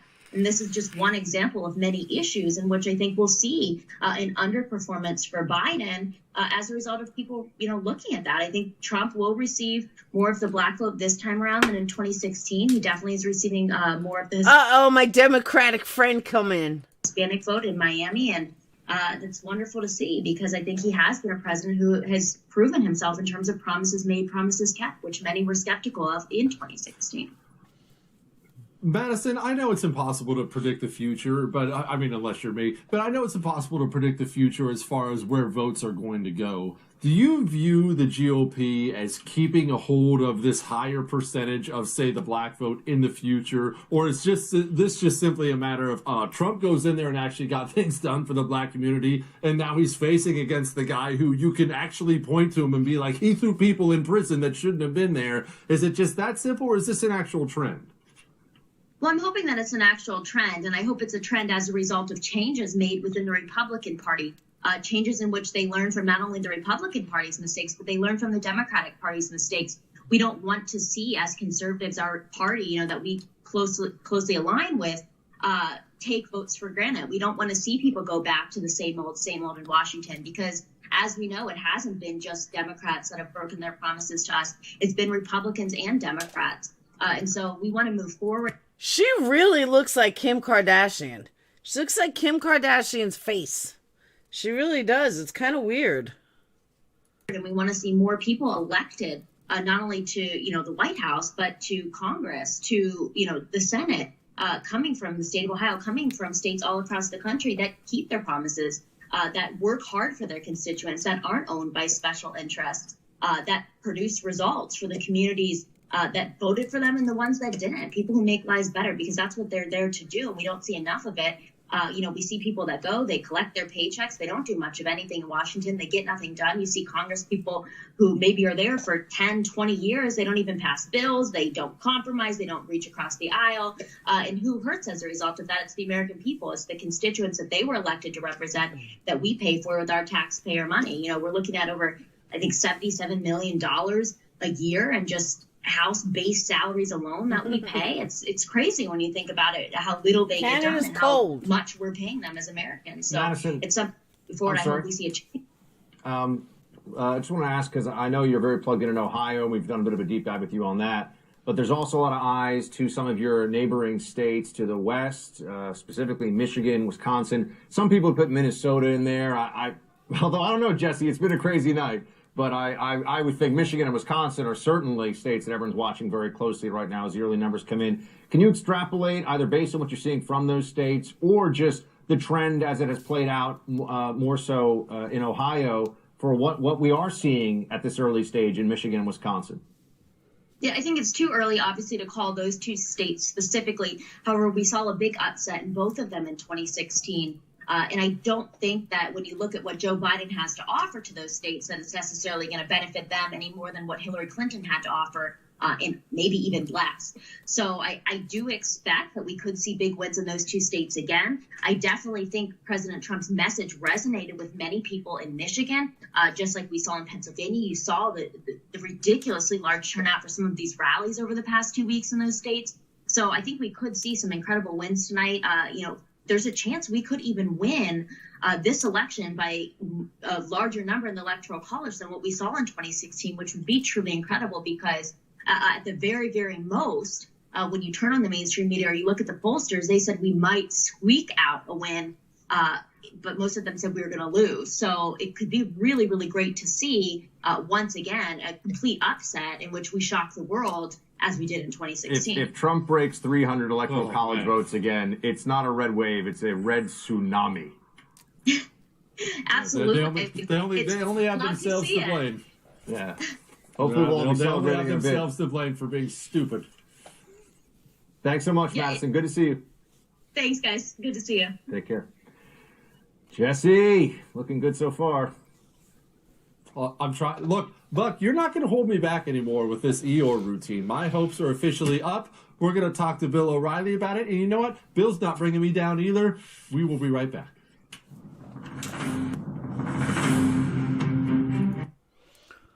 All right. I don't know how much longer I could go. I'm getting tired. I was tired earlier.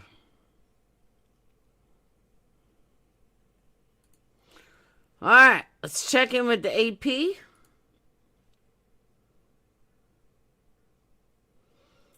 I'm sorry, Lanky.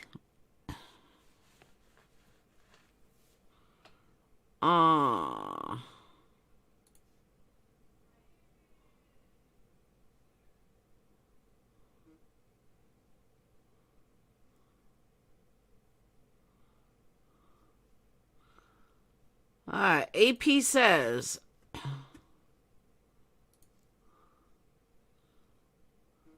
131 to 98. Biden. But Trump has 50% of the votes. Biden only has 47. But Biden has 131 electoral and Trump only has 98. So my prediction. Here's my prediction. The President of the United States will continue to be Donald Trump. That's my prediction. Anyone want to argue it? Anyone want to place a wager?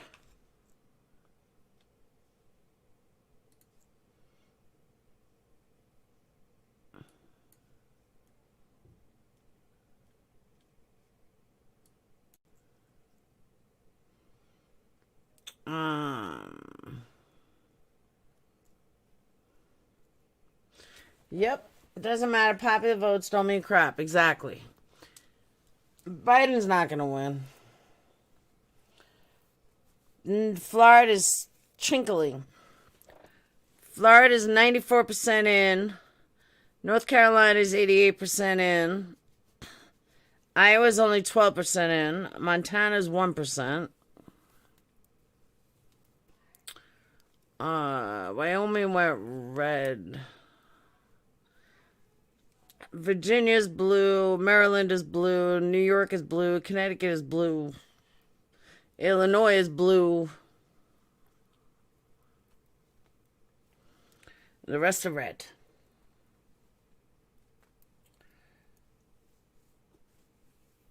Your vote counted? I doubt it. Unless you're in an electoral college or a swing state, you get nothing. Nothing. Laura, 100% correct. I'm telling you, that's what's going to happen. So, it's just the way it is. Another 4 years of Trump, and the man better give me my stimulus check. Trump is winning nationwide. I know, right, Lanky? Crazy. Crazy, crazy.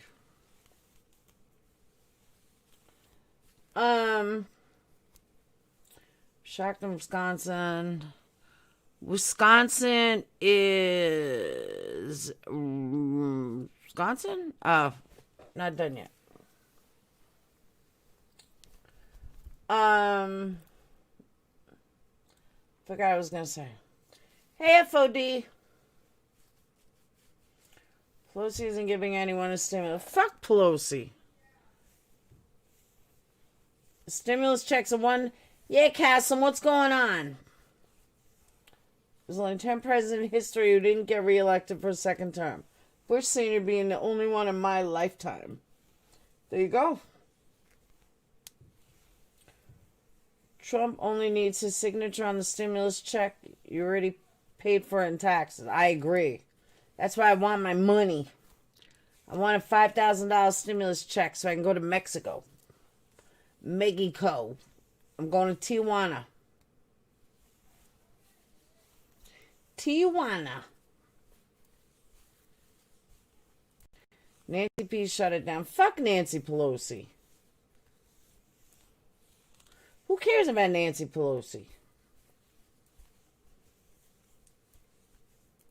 Hey, Jenny. We want stimulus checks. That's why we're going to vote for him again. Stimulus money. Full on Drama said something very ugly to Laura. Who did? Not Full on Drama. And Disney, it's right.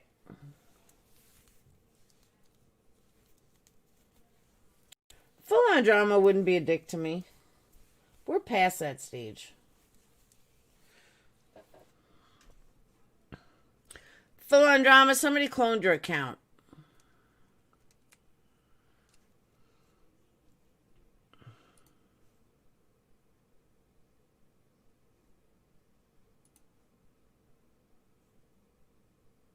The destruction of Minneapolis after the George Floyd situation, that they might say, you know, enough with this radical left craziness and vote Republican, but they won't.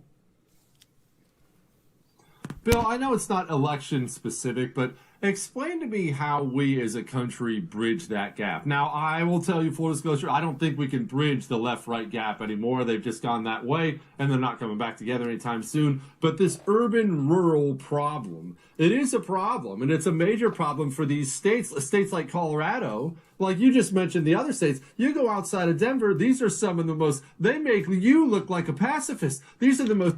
Actually, if you listen to all these Republicans tonight, I mean, who would want Biden after listening to them? They present a good case.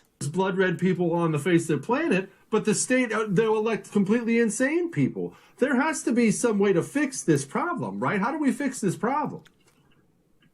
I don't see how you're going to do it. You have a very strong influx of foreign nationals that go into the big cities to work. The Democratic Party recruits them, and the Democrats are the party of entitlement, and a lot of foreign nationals need a leg up. They need help. So they go to the Democratic Party.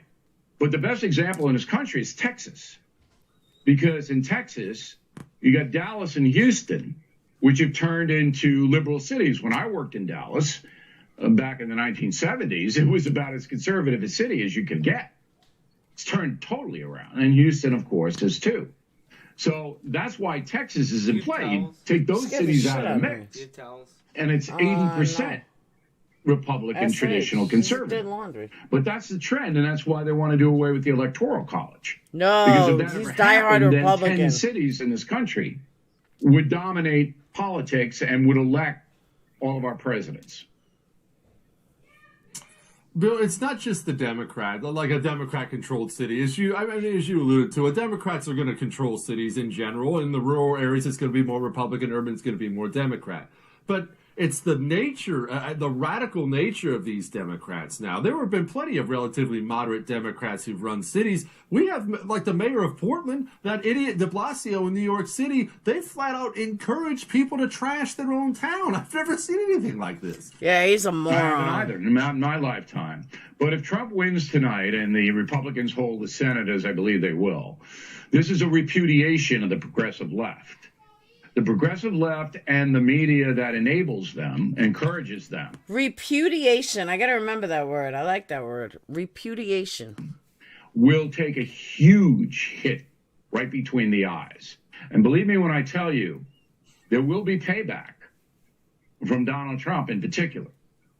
He's elected for 4 more years. There's going to be payback. And I don't know what form it's going to take, but it's going to happen. All of us who believe that America is a noble nation, as I do, and I think you do, of course, I'm fed up with this. I am fed up with these people. Now, I can't do anything other than to use my journalistic skills to shed light on them. For the record, I do not take it up the butt. For the record. But President Trump, with a Republican Senate, can certainly run things through that are going to make their lives a lot more difficult than they are right now. Bill, if this night continues to go this way and Trump wins it, and I have to keep saying that because we've all seen crazy things happen in politics. I understand the left doesn't think rationally. You lectured us about that earlier. You're 100% correct. I can't put that rational mind on them. But do you think they have a moment of honest self-assessment when this is done? I know they'll be weeping and gnashing of teeth for a couple days, and we'll probably have Russia crap again and all that other stuff. But is there a moment where the actual intelligent people, the heads of the party, have a meeting and say, okay, guys, this radical stuff, this is not working. We're not going to loot and burn our way back into power. We have to do something different. No. The radical left will stay radicalized. The marginalized Democratic Party have got to regroup. But who's the leader of that? Not Pelosi and Schumer. Who's going to lead that party? I don't see anybody out there. Pete Buttigieg, maybe. But they have to have a new leader. But, you know, we can't celebrate now, because if Donald Trump loses Pennsylvania and somehow loses Michigan and Wisconsin, I don't know if he can get over 270. He'll get close, but I don't know if he can. I'll have to look at my map. So it's not a lock. But the Senate, I believe, is a lock.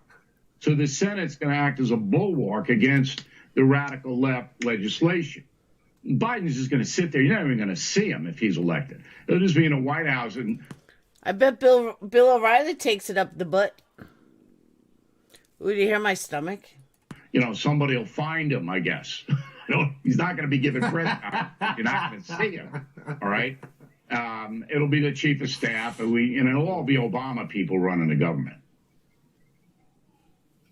Nevada. We haven't talked at all about Nevada tonight. It's an important state. I kind of wrote it off since Harry Reid. Yeah, it is. It could be very critical. It could decide the election. Absolutely. Is it the same as the other states that we've talked about? Is it, you know? Okay. Bill O'Reilly's body language says otherwise. Bill O'Reilly's body language is he's shaking his head side to side no, but saying it could be. That means he doesn't believe it. A crazy urban area like Las Vegas is crazy left and the rest is red. What is it? Well, Las Vegas is in bad trouble. And the Trump people are hoping that the union workers that usually vote Democrat are not going to do that now because they don't want any more shutdowns. My new favorite word. And the Democratic governor of Nevada is a shutdown king. And so Trump may take it based upon the Nevada working people, the people in the casinos in Vegas, saying, you know what, I don't want a shutdown. I'm going to get Trump my vote. It's the same thing we're talking about in Texas and in Colorado. Las Vegas dominates the state. It's big, and that's where the votes are. And if they shift into Trump territory, then he wins. And he may need those 5 electoral votes that Nevada has. Bill O'Reilly, No Spin News. Thank you so much, sir. Appreciate you. We'll see you in about an hour. I appreciate my new word, Bill. Repudiation. All right. Bill's. You can even watch us on YouTube. Stay connected and stay in. All right. I'm giving this like 5 more minutes because I'm getting really bored and really tired. Full on drama, you can go live and Laura's done.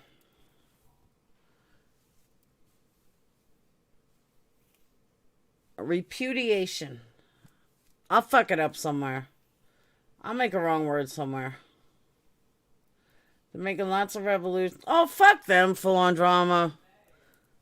I heard Diane called me out, said some bullshit about Sarah. Like, dude, I don't even care. Like, you could stay over there and make your fucking bullshit. It's election night. I don't care about what you gotta say. They're fucking idiots. But of course, I gotta bring my name up somehow. Always do. Single day before you go to sleep. So stupid.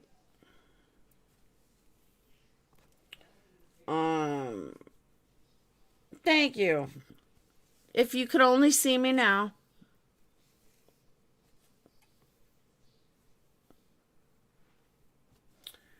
Thank you, but this isn't looking good for the blue voters. Jenny, I don't think they're going to switch. The guy's like 85 years old. We're in the middle of a pandemic.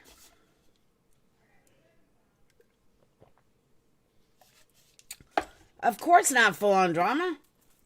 If you go to Decision Desk HQ, it is legit and accurate election results. A lot of states have been called, just saying. So, Kenzie, what are they saying? Is blue or red? They're protesting for BLM right now. Who is? Cam up? Hell no. Zero, you need sleep. You're as bad as Phoenix. Phoenix never sleeps either.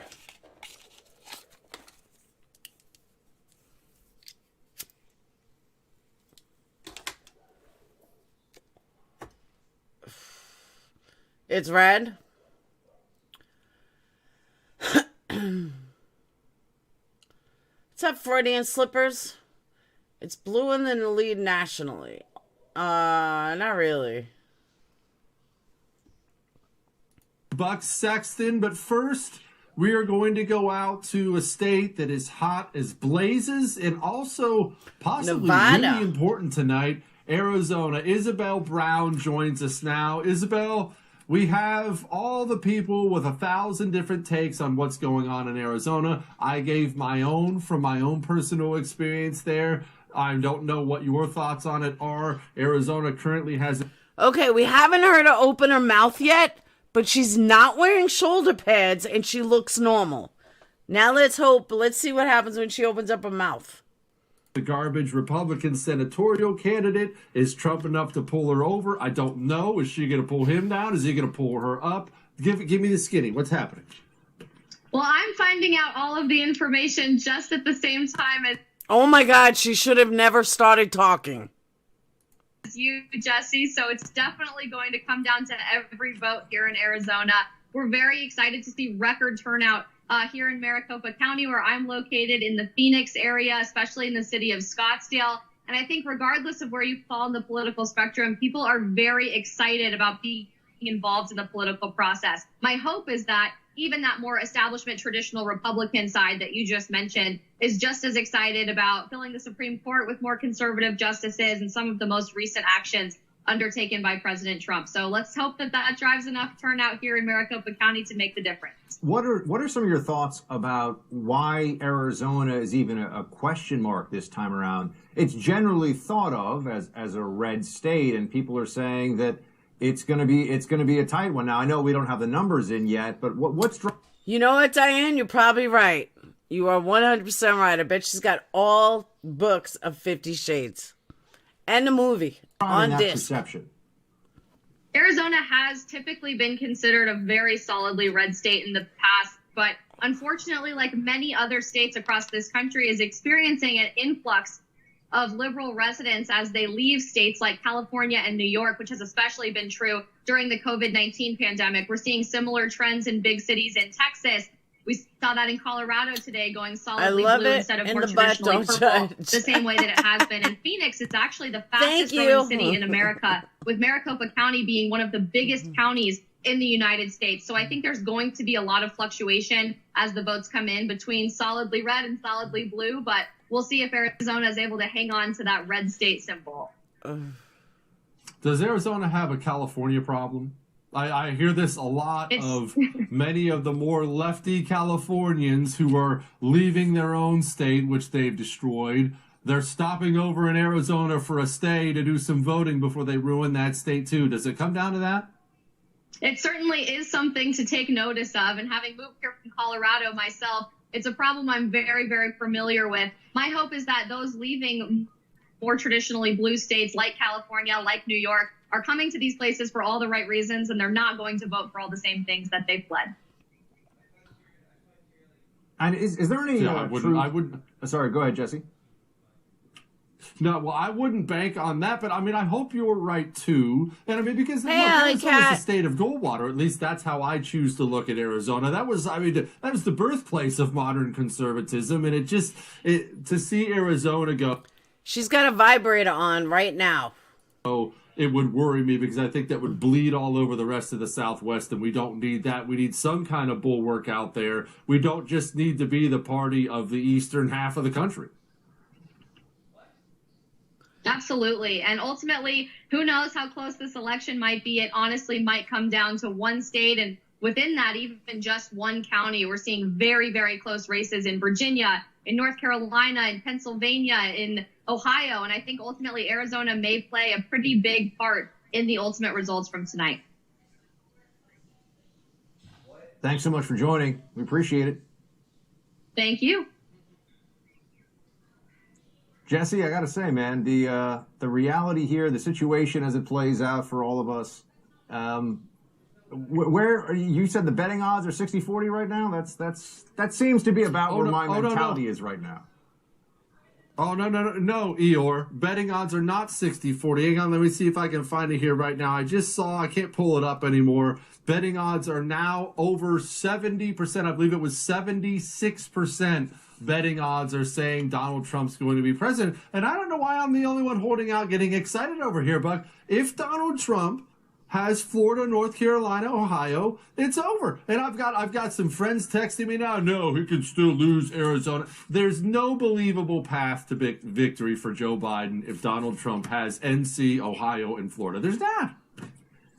Jesse, look, man, I want to start allowing that belief to creep in, but we got to see how these. I'm sticking to my Eeyore box here. We got to see how these numbers roll out. We got to make sure we don't get ahead of ourselves. If I see you throw on a MAGA hat and start drinking Jim Beam early, and all of a sudden I have to tell you that the commies are taking over and that you celebrated early, it's going to break my little heart, Jesse. So we got to hold it down here until we know what's really going.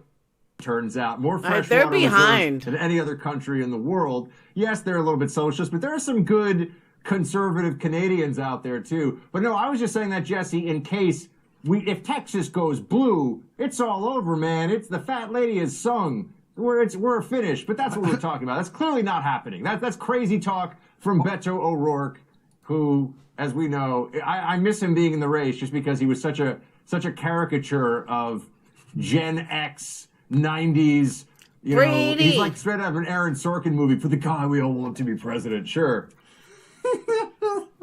Well, yes, obviously that's when we were talking about that. But it was so weird. I'm all down with escaping, but I'm not going to Newfoundland. Can't we pick someplace nice? There has to be some tiny island out there we can just take over. We have all the guns. I said Costa Rica, but we're talking about tiny islands. You've seen Castaway, man. Those islands, they look great in the brochures, but, you got to establish fresh water sources. Look, we don't do the runaway game. That's what the libs always play, and I guarantee...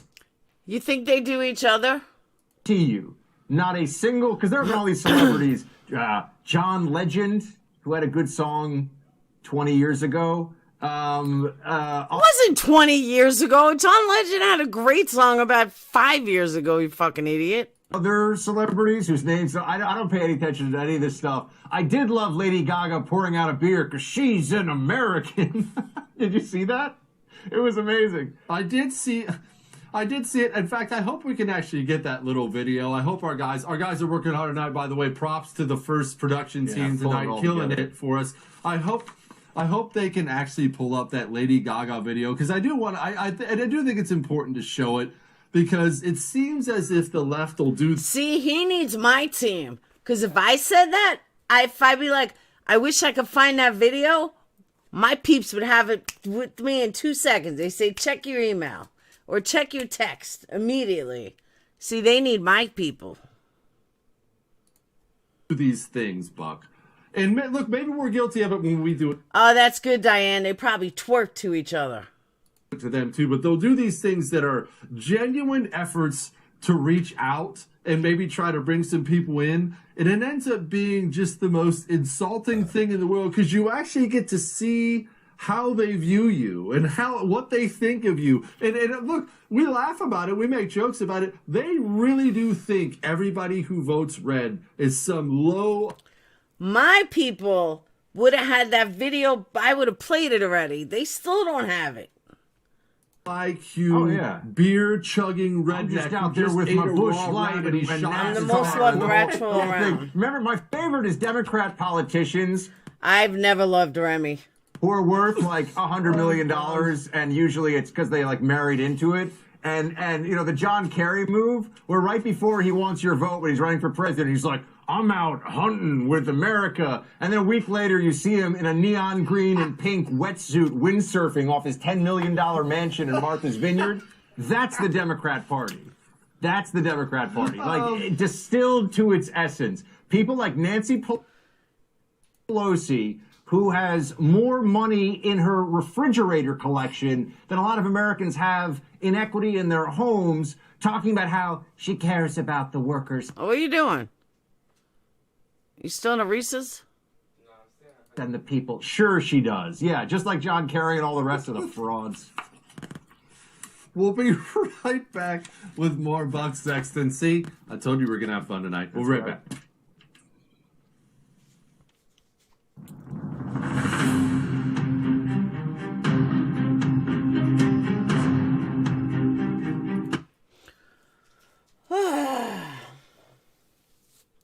We as Americans should figure this out together and stay united.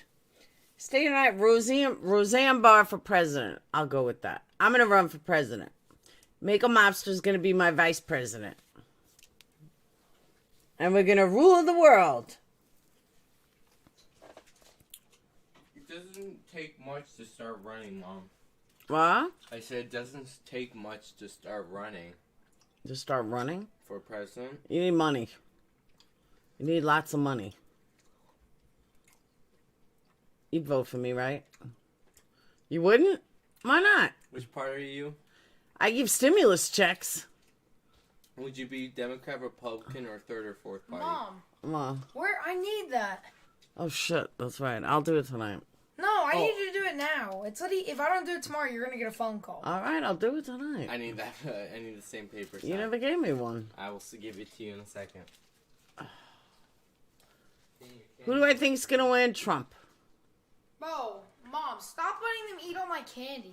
Okay. Come on. Okay. I had to walk around for 2 hours for that. Why? Go to bed. It's 9:40. 9:30.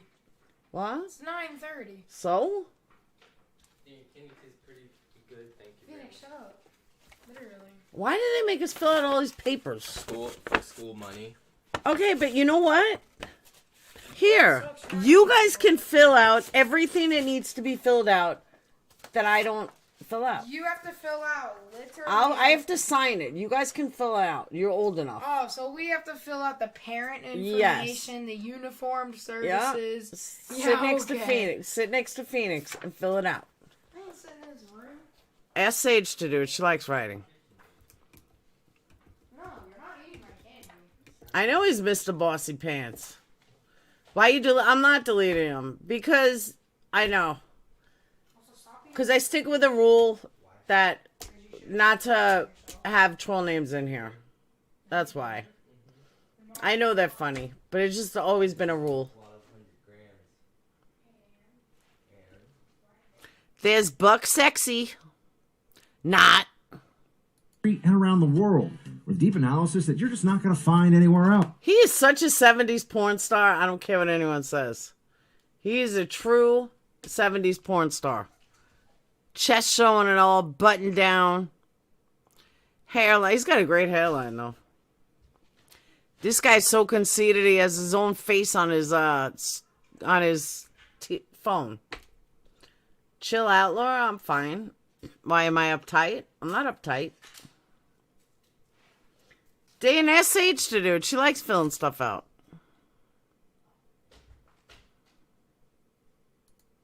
Go enjoy the first anywhere on all of your social media stuff. If you do that sort of thing, I'm not...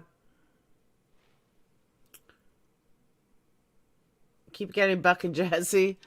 Buck is the 80s porn star. Deep into the philosophy of what we're fighting against, from Hegel, Marx, the Frankfurt School, all the way today. And once you know all that stuff, everything... I used to date a guy that looks like him. Going deep into the principles that we built this country on. Right? What we're fighting for. Our founding fathers didn't just fight against the British. They also fought for specific principles. And that's the same thing we need to be doing today. Oh, also, there's an election coming up soon, so we got lots to talk about. True story, Mike Slater, please join us every weekday, 11 o'clock Eastern, right here on The First. I don't think so, Katie. Hey guys, Dana Lash here, reminding you to download the First TV app right now. With the First TV app, you can...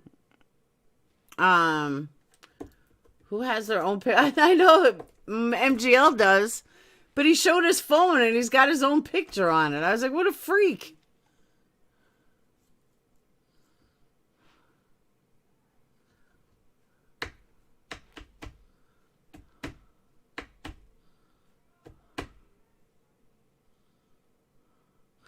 There's Buck. See how easy that was? Yeah. Makes my life so much easier. Where do I gotta sign? Whatever you need to. I was never in the armed services.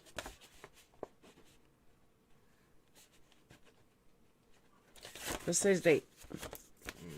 The 3rd. You fill everything out? I believe so.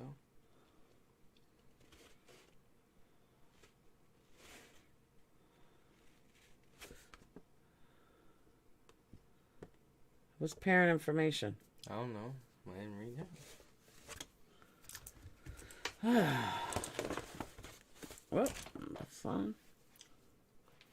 It's looking like it's going to be that kind of night. Why shouldn't I?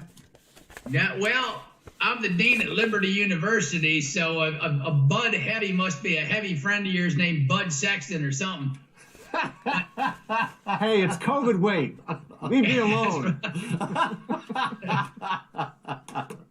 Well, because you don't want to be like the left and get all arrogant ahead of time. We still got some heavy lifting to do. Okay. Arizona, Pennsylvania, the blue wall. It's looking good on the blue wall. There's some good signs.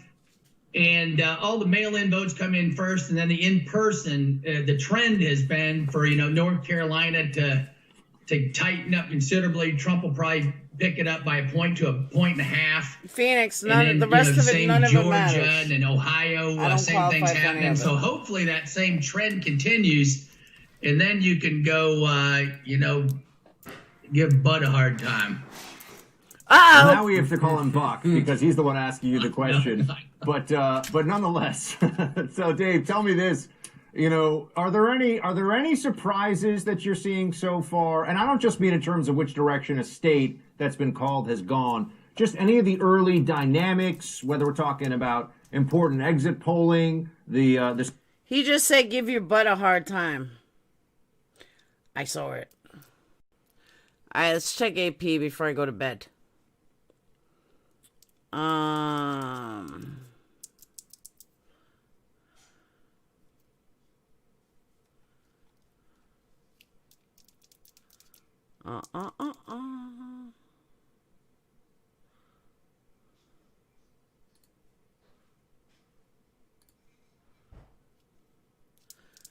right, latest polls 131 to 108.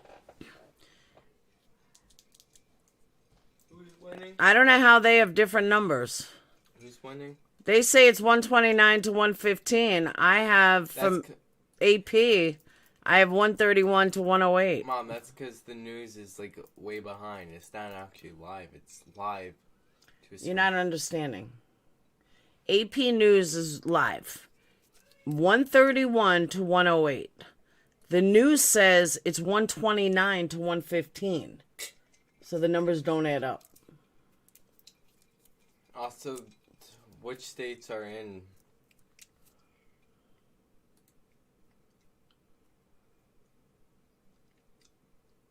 Now look at what their thing is.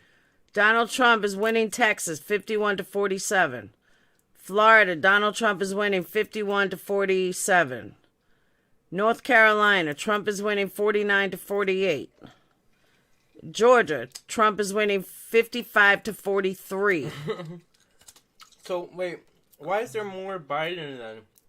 Why does it look like there's more? Because he has more electoral votes. Trump has more popular votes. But you notice all these other states are red. But these are the only states that matters. North Carolina, Florida, Georgia, Texas. And right now, Trump is winning all of them. What about California? California is always Democrat. Same thing with New York. Yeah, that's what, like... Trump got slaughtered. That's what a lot of the predicted stuff was, is that, It all comes down to these states. These are the only states that ever matters. That's because there's a bunch of population. There's more... No, not North Carolina. There's more in these states... More votes in these states than all of these put together. It says North Carolina also has D.C. in it. Stupid. I mean, D.C.'s on the border of Virginia and North Carolina. And North Carolina is where it don't matter. Oh, in Pennsylvania. And Trump is winning Pennsylvania by a landslide. So it's easy to conclude Trump win. Watch it be like the 4 years ago when it was Clinton versus Trump. Yeah, but he was winning. No, but it was like Clinton was in the lead for some time and then Trump shot up. Yeah, but Biden won't shoot up. So when's the official announcement gonna be released? Technically it'll be tonight. Whoever gets to 270 first. That's technically. But then you're gonna have all the voting. But it's not gonna change. Whoever wins this is gonna win the election. I think it would be funny if Biden. I think it would be funny if Biden wins, but like the powers that be won't allow it. Because like Trump's done a lot. Biden's too old. I feel like Biden will throw the whole country in war. Okay, Mr. Republican. No, I'm just saying. Mr. Republican. I'm not into politics, but I'm just like I'm sitting at a non-biased standpoint for what Trump's done versus Biden. Oh yeah. I've thought about Biden would probably go into chaos, while a blue-haired woman will go into chaos for Trump. Jerk. Of our country, philosophically, theologically, just our inability to educate the young folks on what's important, to love the family, to love your country, to love your culture. We don't even know what our culture is anymore. So I think there's blame all around. Our K-12 education system is turning into a joke. Higher ed's turned solid leftist. It's time for this country to get serious again, right? I mean, you've got 70 million Catholics that are trying to do Aristotelian moderation between, radicals and semi-radicals, right? I mean, they're moderating around things you shouldn't moderate around. You need to moderate around truth claims, and no one's making those anymore. We got 100,000 Protestant. Kim, he's gonna win. He's totally up ahead. Evangelical. What's up, Trish? 100 million, and we're just missing the target. And so there's a great realignment going on. I don't think it's going to be Republican, Democrat anymore. It's not really conservative, liberal. It's globalist versus mainstream America populism. And I think really that is going to be the divide. When you look at that map, and when we say which way Pennsylvania goes, right? Are they going to go with Delaware globalist Biden, or is Scranton going to get their head on straight, and say no? We've lost jobs for 47 years under your watch.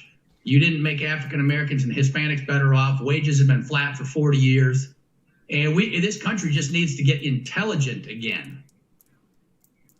Hey, Motley. Congressman, is China sitting there sweating it, looking at that map right now? They have to absolutely hate Donald Trump with the fire of 1,000 suns. And Biden wasn't even going to be a return to normal. He was going to be best pals. If his history's any indicator, China has to be just wringing their hands right now. Yeah, that's a good point, right? And I don't think the president did well enough in explaining who brought us the virus and who shocked our economy to zero growth and stunted it. And at the end, he started closing on Biden a little bit, but that is just the issue. And instead, it gets down to are you gonna wear a mask or not? And he let the Dems define that. How are you going to treat COVID as the issue instead of the fact that the Chinese sent us here and asked Biden in a debate, Biden, will you renounce China right now? And ask him a couple tough questions in the debate. And so, yeah, China's squirming right now, right? Both sides. My Republican establishment folks, there's still too many of them that wouldn't mind getting back on the old just money train. And so hopefully Trump pulls this thing out tonight, and the populists in the Midwest blue wall is in for a decent surprise with renewed American growth and renewed American hope. You never give it back. No, I'm going to get a little ahead of where the polls are here, which will make my friend Jesse very happy, because he's just a couple of steps away from spraying Bush Light all over the cameras down there in Texas. But I gotta ask. I mean, do you think that let's just assume we're getting this out now, so we're not calling anything for anybody, in the grand scheme. But let's assume that the trend continues and it is in fact Donald Trump's night. Do you feel like the Democrat Party learns any lesson from this? Do you think that there's anything that they take away ideologically that will be changed, or are they just going to scream and be in fits of rage and double down with the leftism that would have brought them to this point in the first place? Yeah, I hate to get too theological on a late show, but you got religious people and then you got people where politics and ideology have become the religion. And it's a thin religion without any philosopher or theologian or book they can even note. And they're just in a rage. They're shaking their hand. And so it's not about learning. We're beyond reason. And that's Bloom's book, right? Closing the American Mind. We're beyond the great compromise we made to keep a majority government working. And that was to believe in truth and the belief that reason leads us all for the common good around rights for everybody. And that rights arrangement was going to work out well for every single group. But now the elitists and the coastals, they got their noses up in the air. They can't bring themselves down to hang out with the masses. That just won't do in elite society. And it just goes on and on from there. So there's no learning. There's no debate of ideas even being had right now. On the university campuses, you're hard pressed to go find a debate and to find a liberal. You have the left present. Liberals like JFK would be solid Republicans right now. JFK was a good Catholic. You could raise your issues there, but he's for tax cuts. He loved the country. He was against the Soviets. He was for tax cuts, right? JFK liberals who respect others' opinions, and we can quibble over the size of the federal government. That used to be the debate. That's not the debate anymore. Now the debate is, do we believe in reason and rights claims and the Constitution, or do we just believe in achieving power for its own sake? This new Marxist move that's on the march, and they're strong. They're very strong. All right, Dave. Thanks so much. Oh, I'm sorry, Jesse. You have one more for the man? Go for it. No. Let's let the man go. He's an important person, and I am not. Thanks, Dave. You guys are great. Thanks, Buck. Thanks, Jesse. Jesse, I got some good news I want to present you, my friend. You ready for this one? You brought this up. You brought this up before. The Chinese yuan, or the renminbi, the yuan is tanking right now. Tanking. Why would Chinese currency on election night all of a sudden start dropping off a cliff? Maybe it's almost like they had hoped that, and I'm talking investment in the Biden family, was going to pay some great dividends. Maybe, I don't know, end a trade war. Maybe stop the Trump confrontation of China that's about 30 years overdue. Too bad. Well, but we don't know. We don't know. I'm not. You see, you just tricked me there with your happy face, and you're making it seem like the map is not done, sir. We don't know yet. We don't know. I've been writing for a week that Trump is going to win, and I cannot let myself get there until it's impossible for the libs to take this out of my cold, dead hands, Jesse. It's already over, Buck. It's already over. You can go hunt for fresh water in Newfoundland. I'm going to be over here celebrating, because I'm telling you, it's already over. Yeah, I mean, I got to tell you, I really just want to see these final numbers in Michigan and Wisconsin, because I mean, if that's all, I mean, that's pretty much all she wrote at that point. If they're really solid red, and we'll be so close to it at that point. So I know we're getting there. The fact that at this stage of the night they're pink should tell us a lot. and there's no reason to believe that there's going to be some massive switch there. But we'll have to see, Jesse. But yeah, you're a very astute comment on China, because China's watching this, and they're not happy with what they're seeing so far. That's for sure.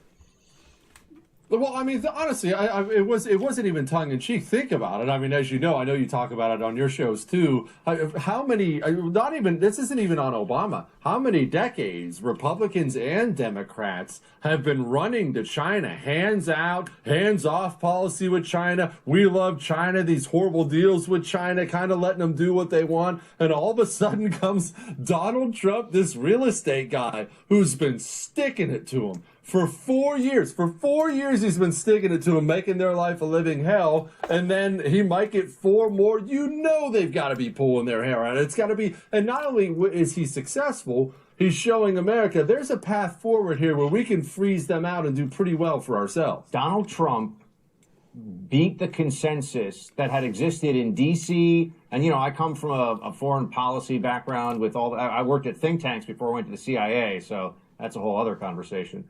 But Donald Trump managed to confront the consensus on China, which, just to distill it down, Jesse, it was a bipartisan belief for really as long as you and I have been alive. We're about the same age, I think. This guy came from the CIA. I'm scared.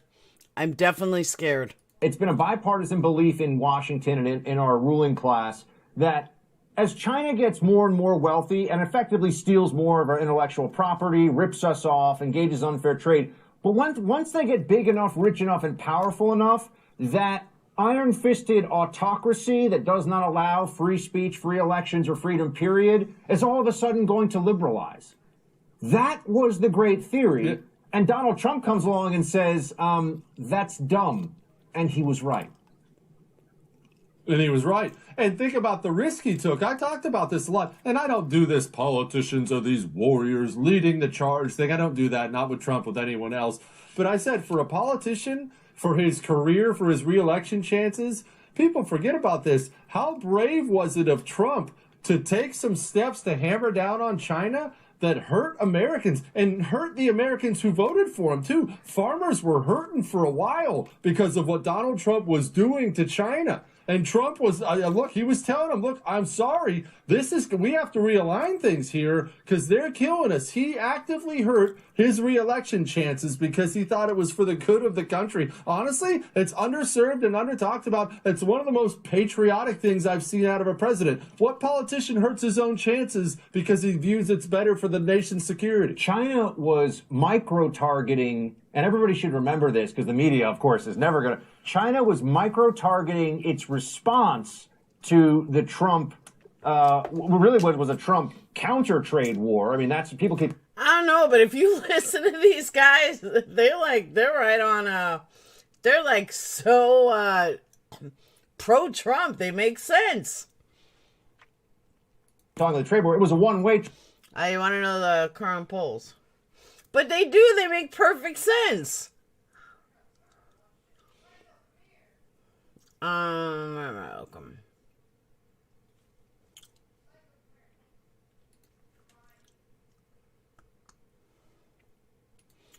All right.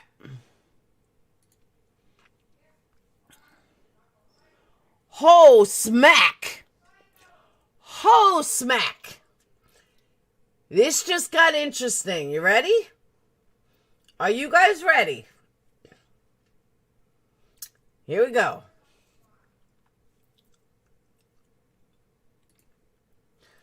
205 to 112.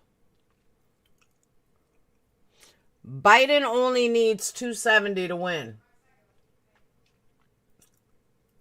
Way ahead. I can't put on Fox. Fox will strike me. They don't. That's why I'm airing them.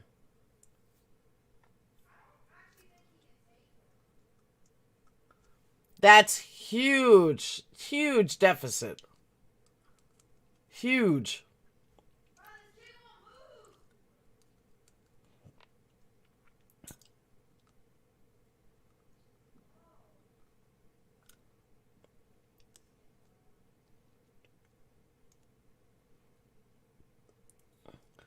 I don't know, but all the big states have Trump winning. Our votes don't count. I totally agree. No, it's not over yet.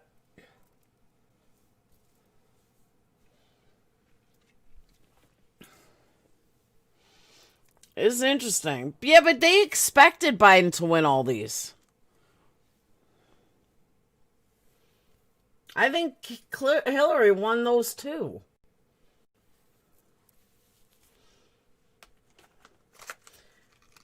That's what I'm saying. We have time. Get philosophical. What's my new word? Repudiated? What did it? I can't even now. I don't even remember it. I think it was repudiated.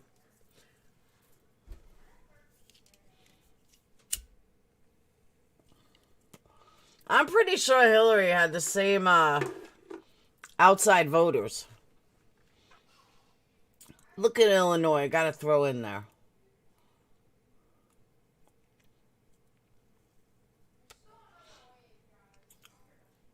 See, this is where I believe it's totally fixed.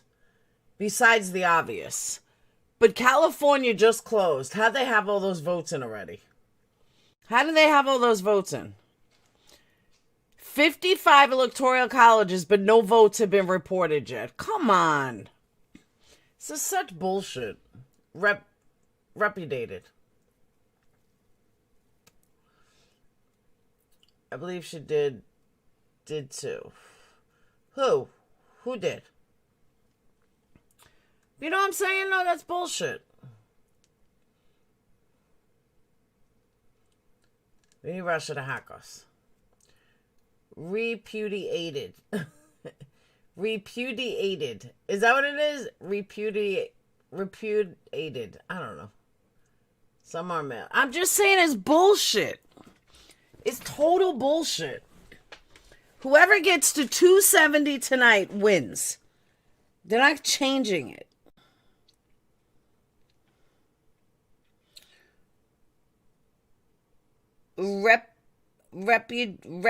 Repudiated. Now I forgot what it means. I remembered. Now I forgot.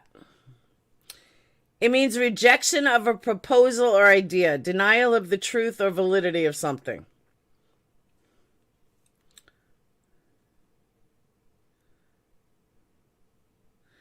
So, for example, let's say a couple was supposed to repay 2 loans from the profits of their business. Instead, the couple ran the business on the ground, incurring lots of other debts and making it impossible to pay back loans. That's what repudiation is. Repudiation, whatever. What channel is this? This right here is the AP Newswire. Trump now has 144. Let's see. That's the New York Times. Nope, not according to this. Last update 11:06. Well, New York Times says they're dead on. Refuse to accept or be associated with. That's how I felt, Motley. I learned from Bill O'Reilly.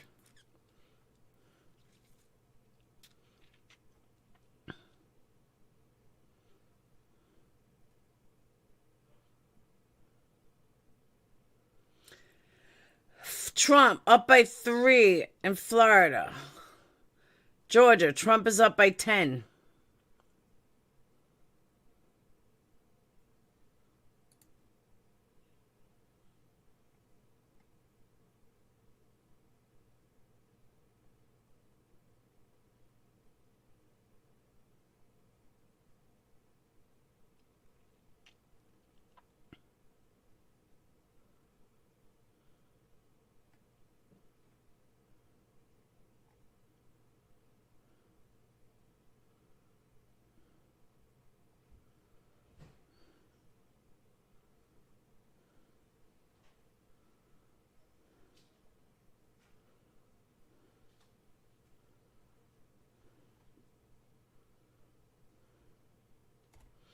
None of it matters.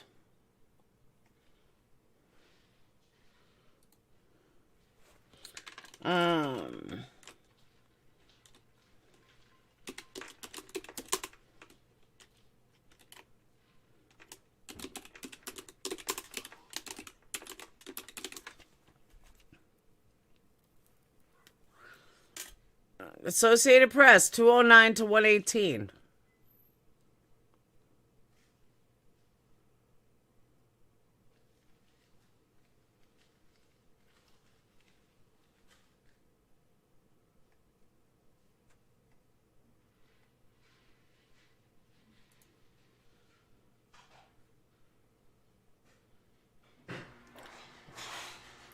Thank you, Jules. Yeah, 209 to 119.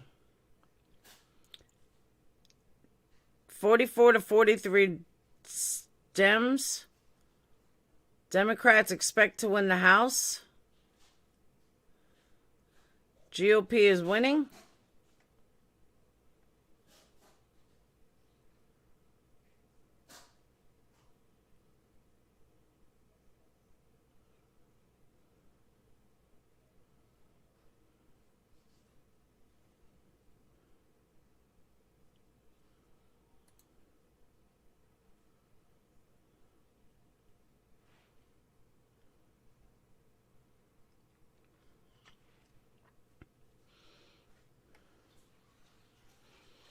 $209 to $119.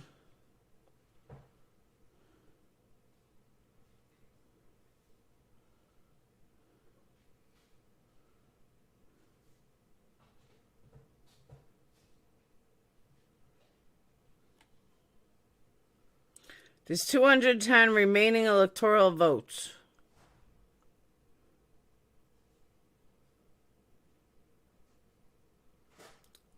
Most likely to win, toss up.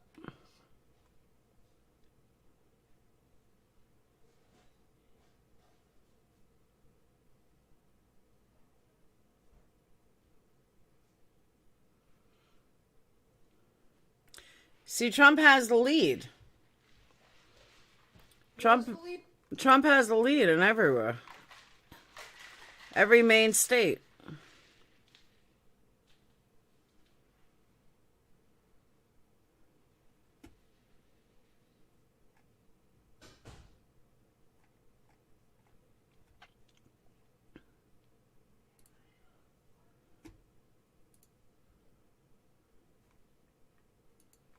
A debt of gratitude to.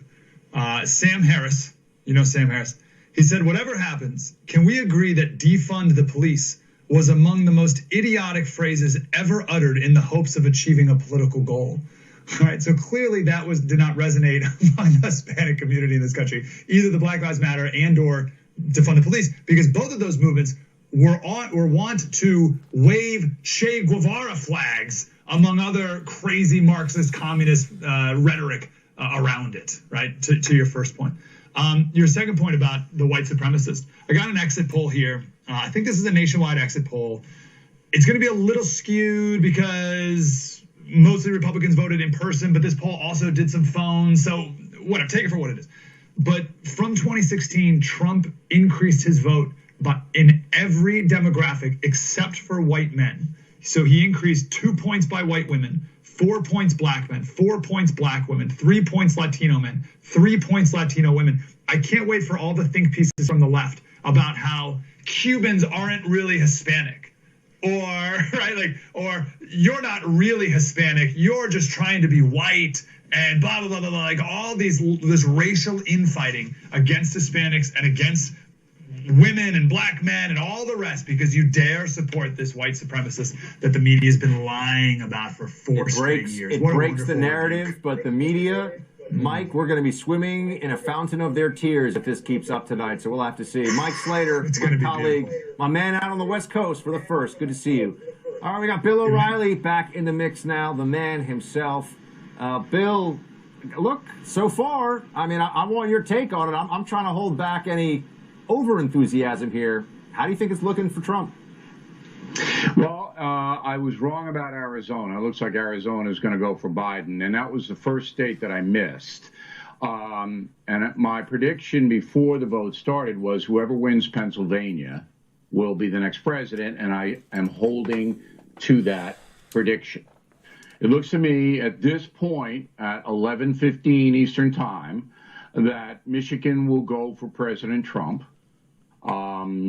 Wisconsin is too close, and Trump has a lead in Pennsylvania, but there's less than 50% of the vote counted.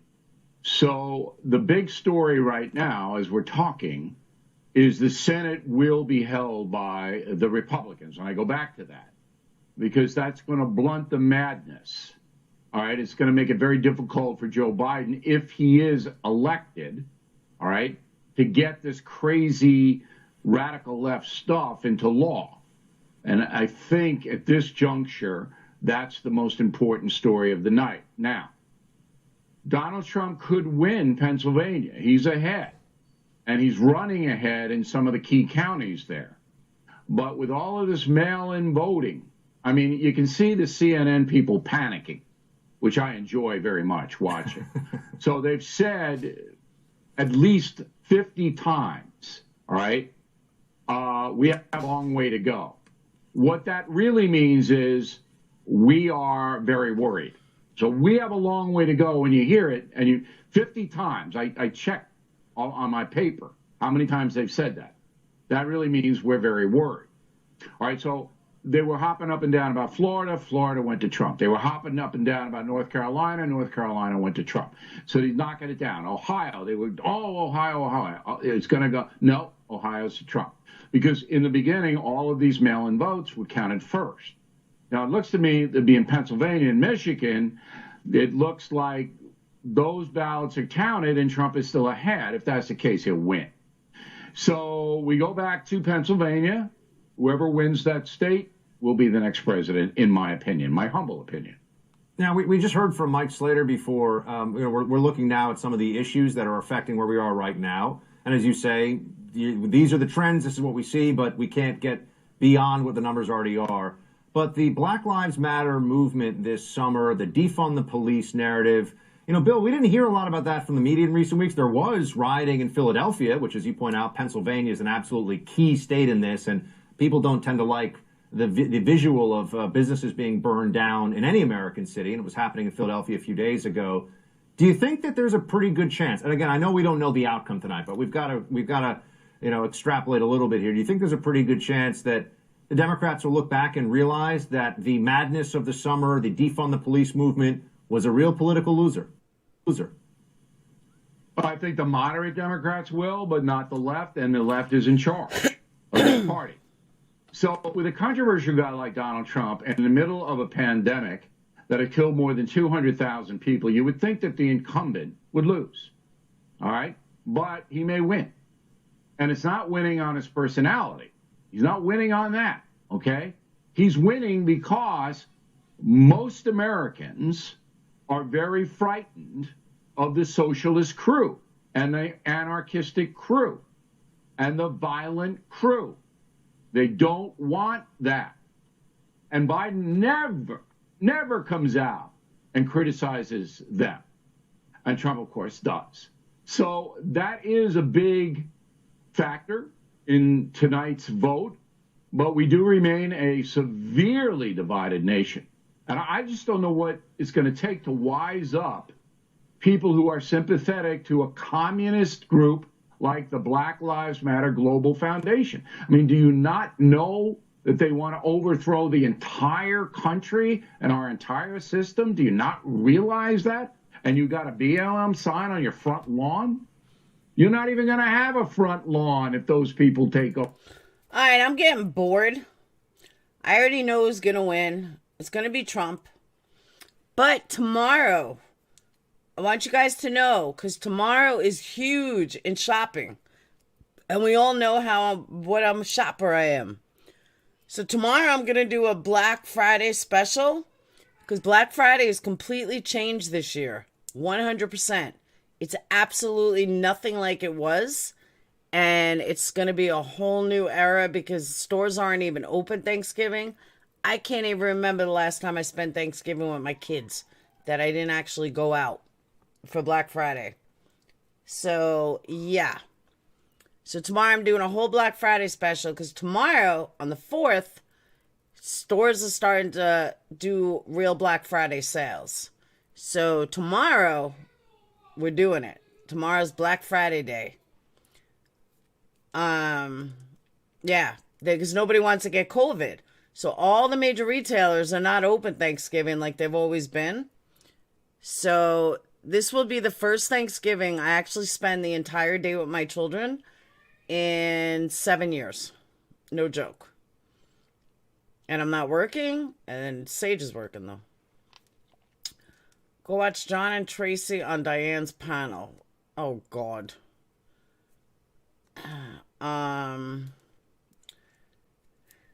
No, but every day is going to be like Cyber Monday. It's going to be amazing this year. But you guys got to know where to shop. You got to know what to do. So that's where I come in. I'm sick of entitlement of white people dismissing BLM. I'm not going to touch that. I'm going to keep that one quiet.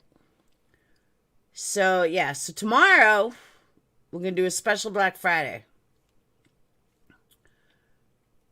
We could do like a Black Friday series every week. I'll bring you guys the newest sales. Found TVs today at Best Buy for like $200. Not even.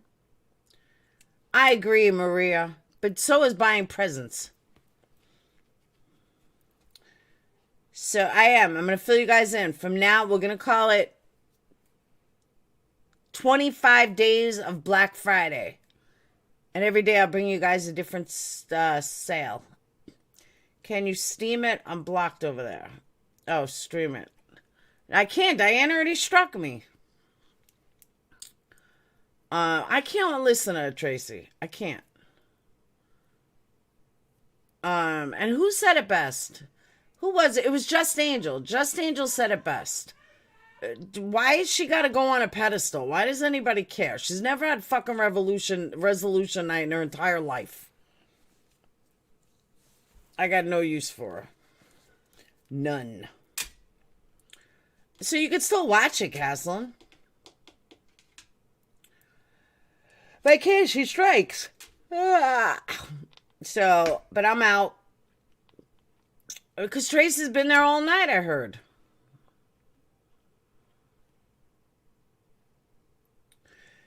So, all right. I'm going to cut out. I hope whoever you guys want to win wins. And like I said, tomorrow we start 25 days of Black Friday. And I'll find the best deals. Because I've been looking every day. I look every day. But don't forget, you also want to buy your candles. Definitely want to buy your candles. Which I'll have the website done next week. Patreons, I'll have it done in 2 days. And that's it. Alright? So, I will see you guys later. I want to thank you guys for spending the election night with me. I'm just getting tired. I was tired all day, actually. But I can't sleep during the day because the dogs bark too much. So, I love you guys.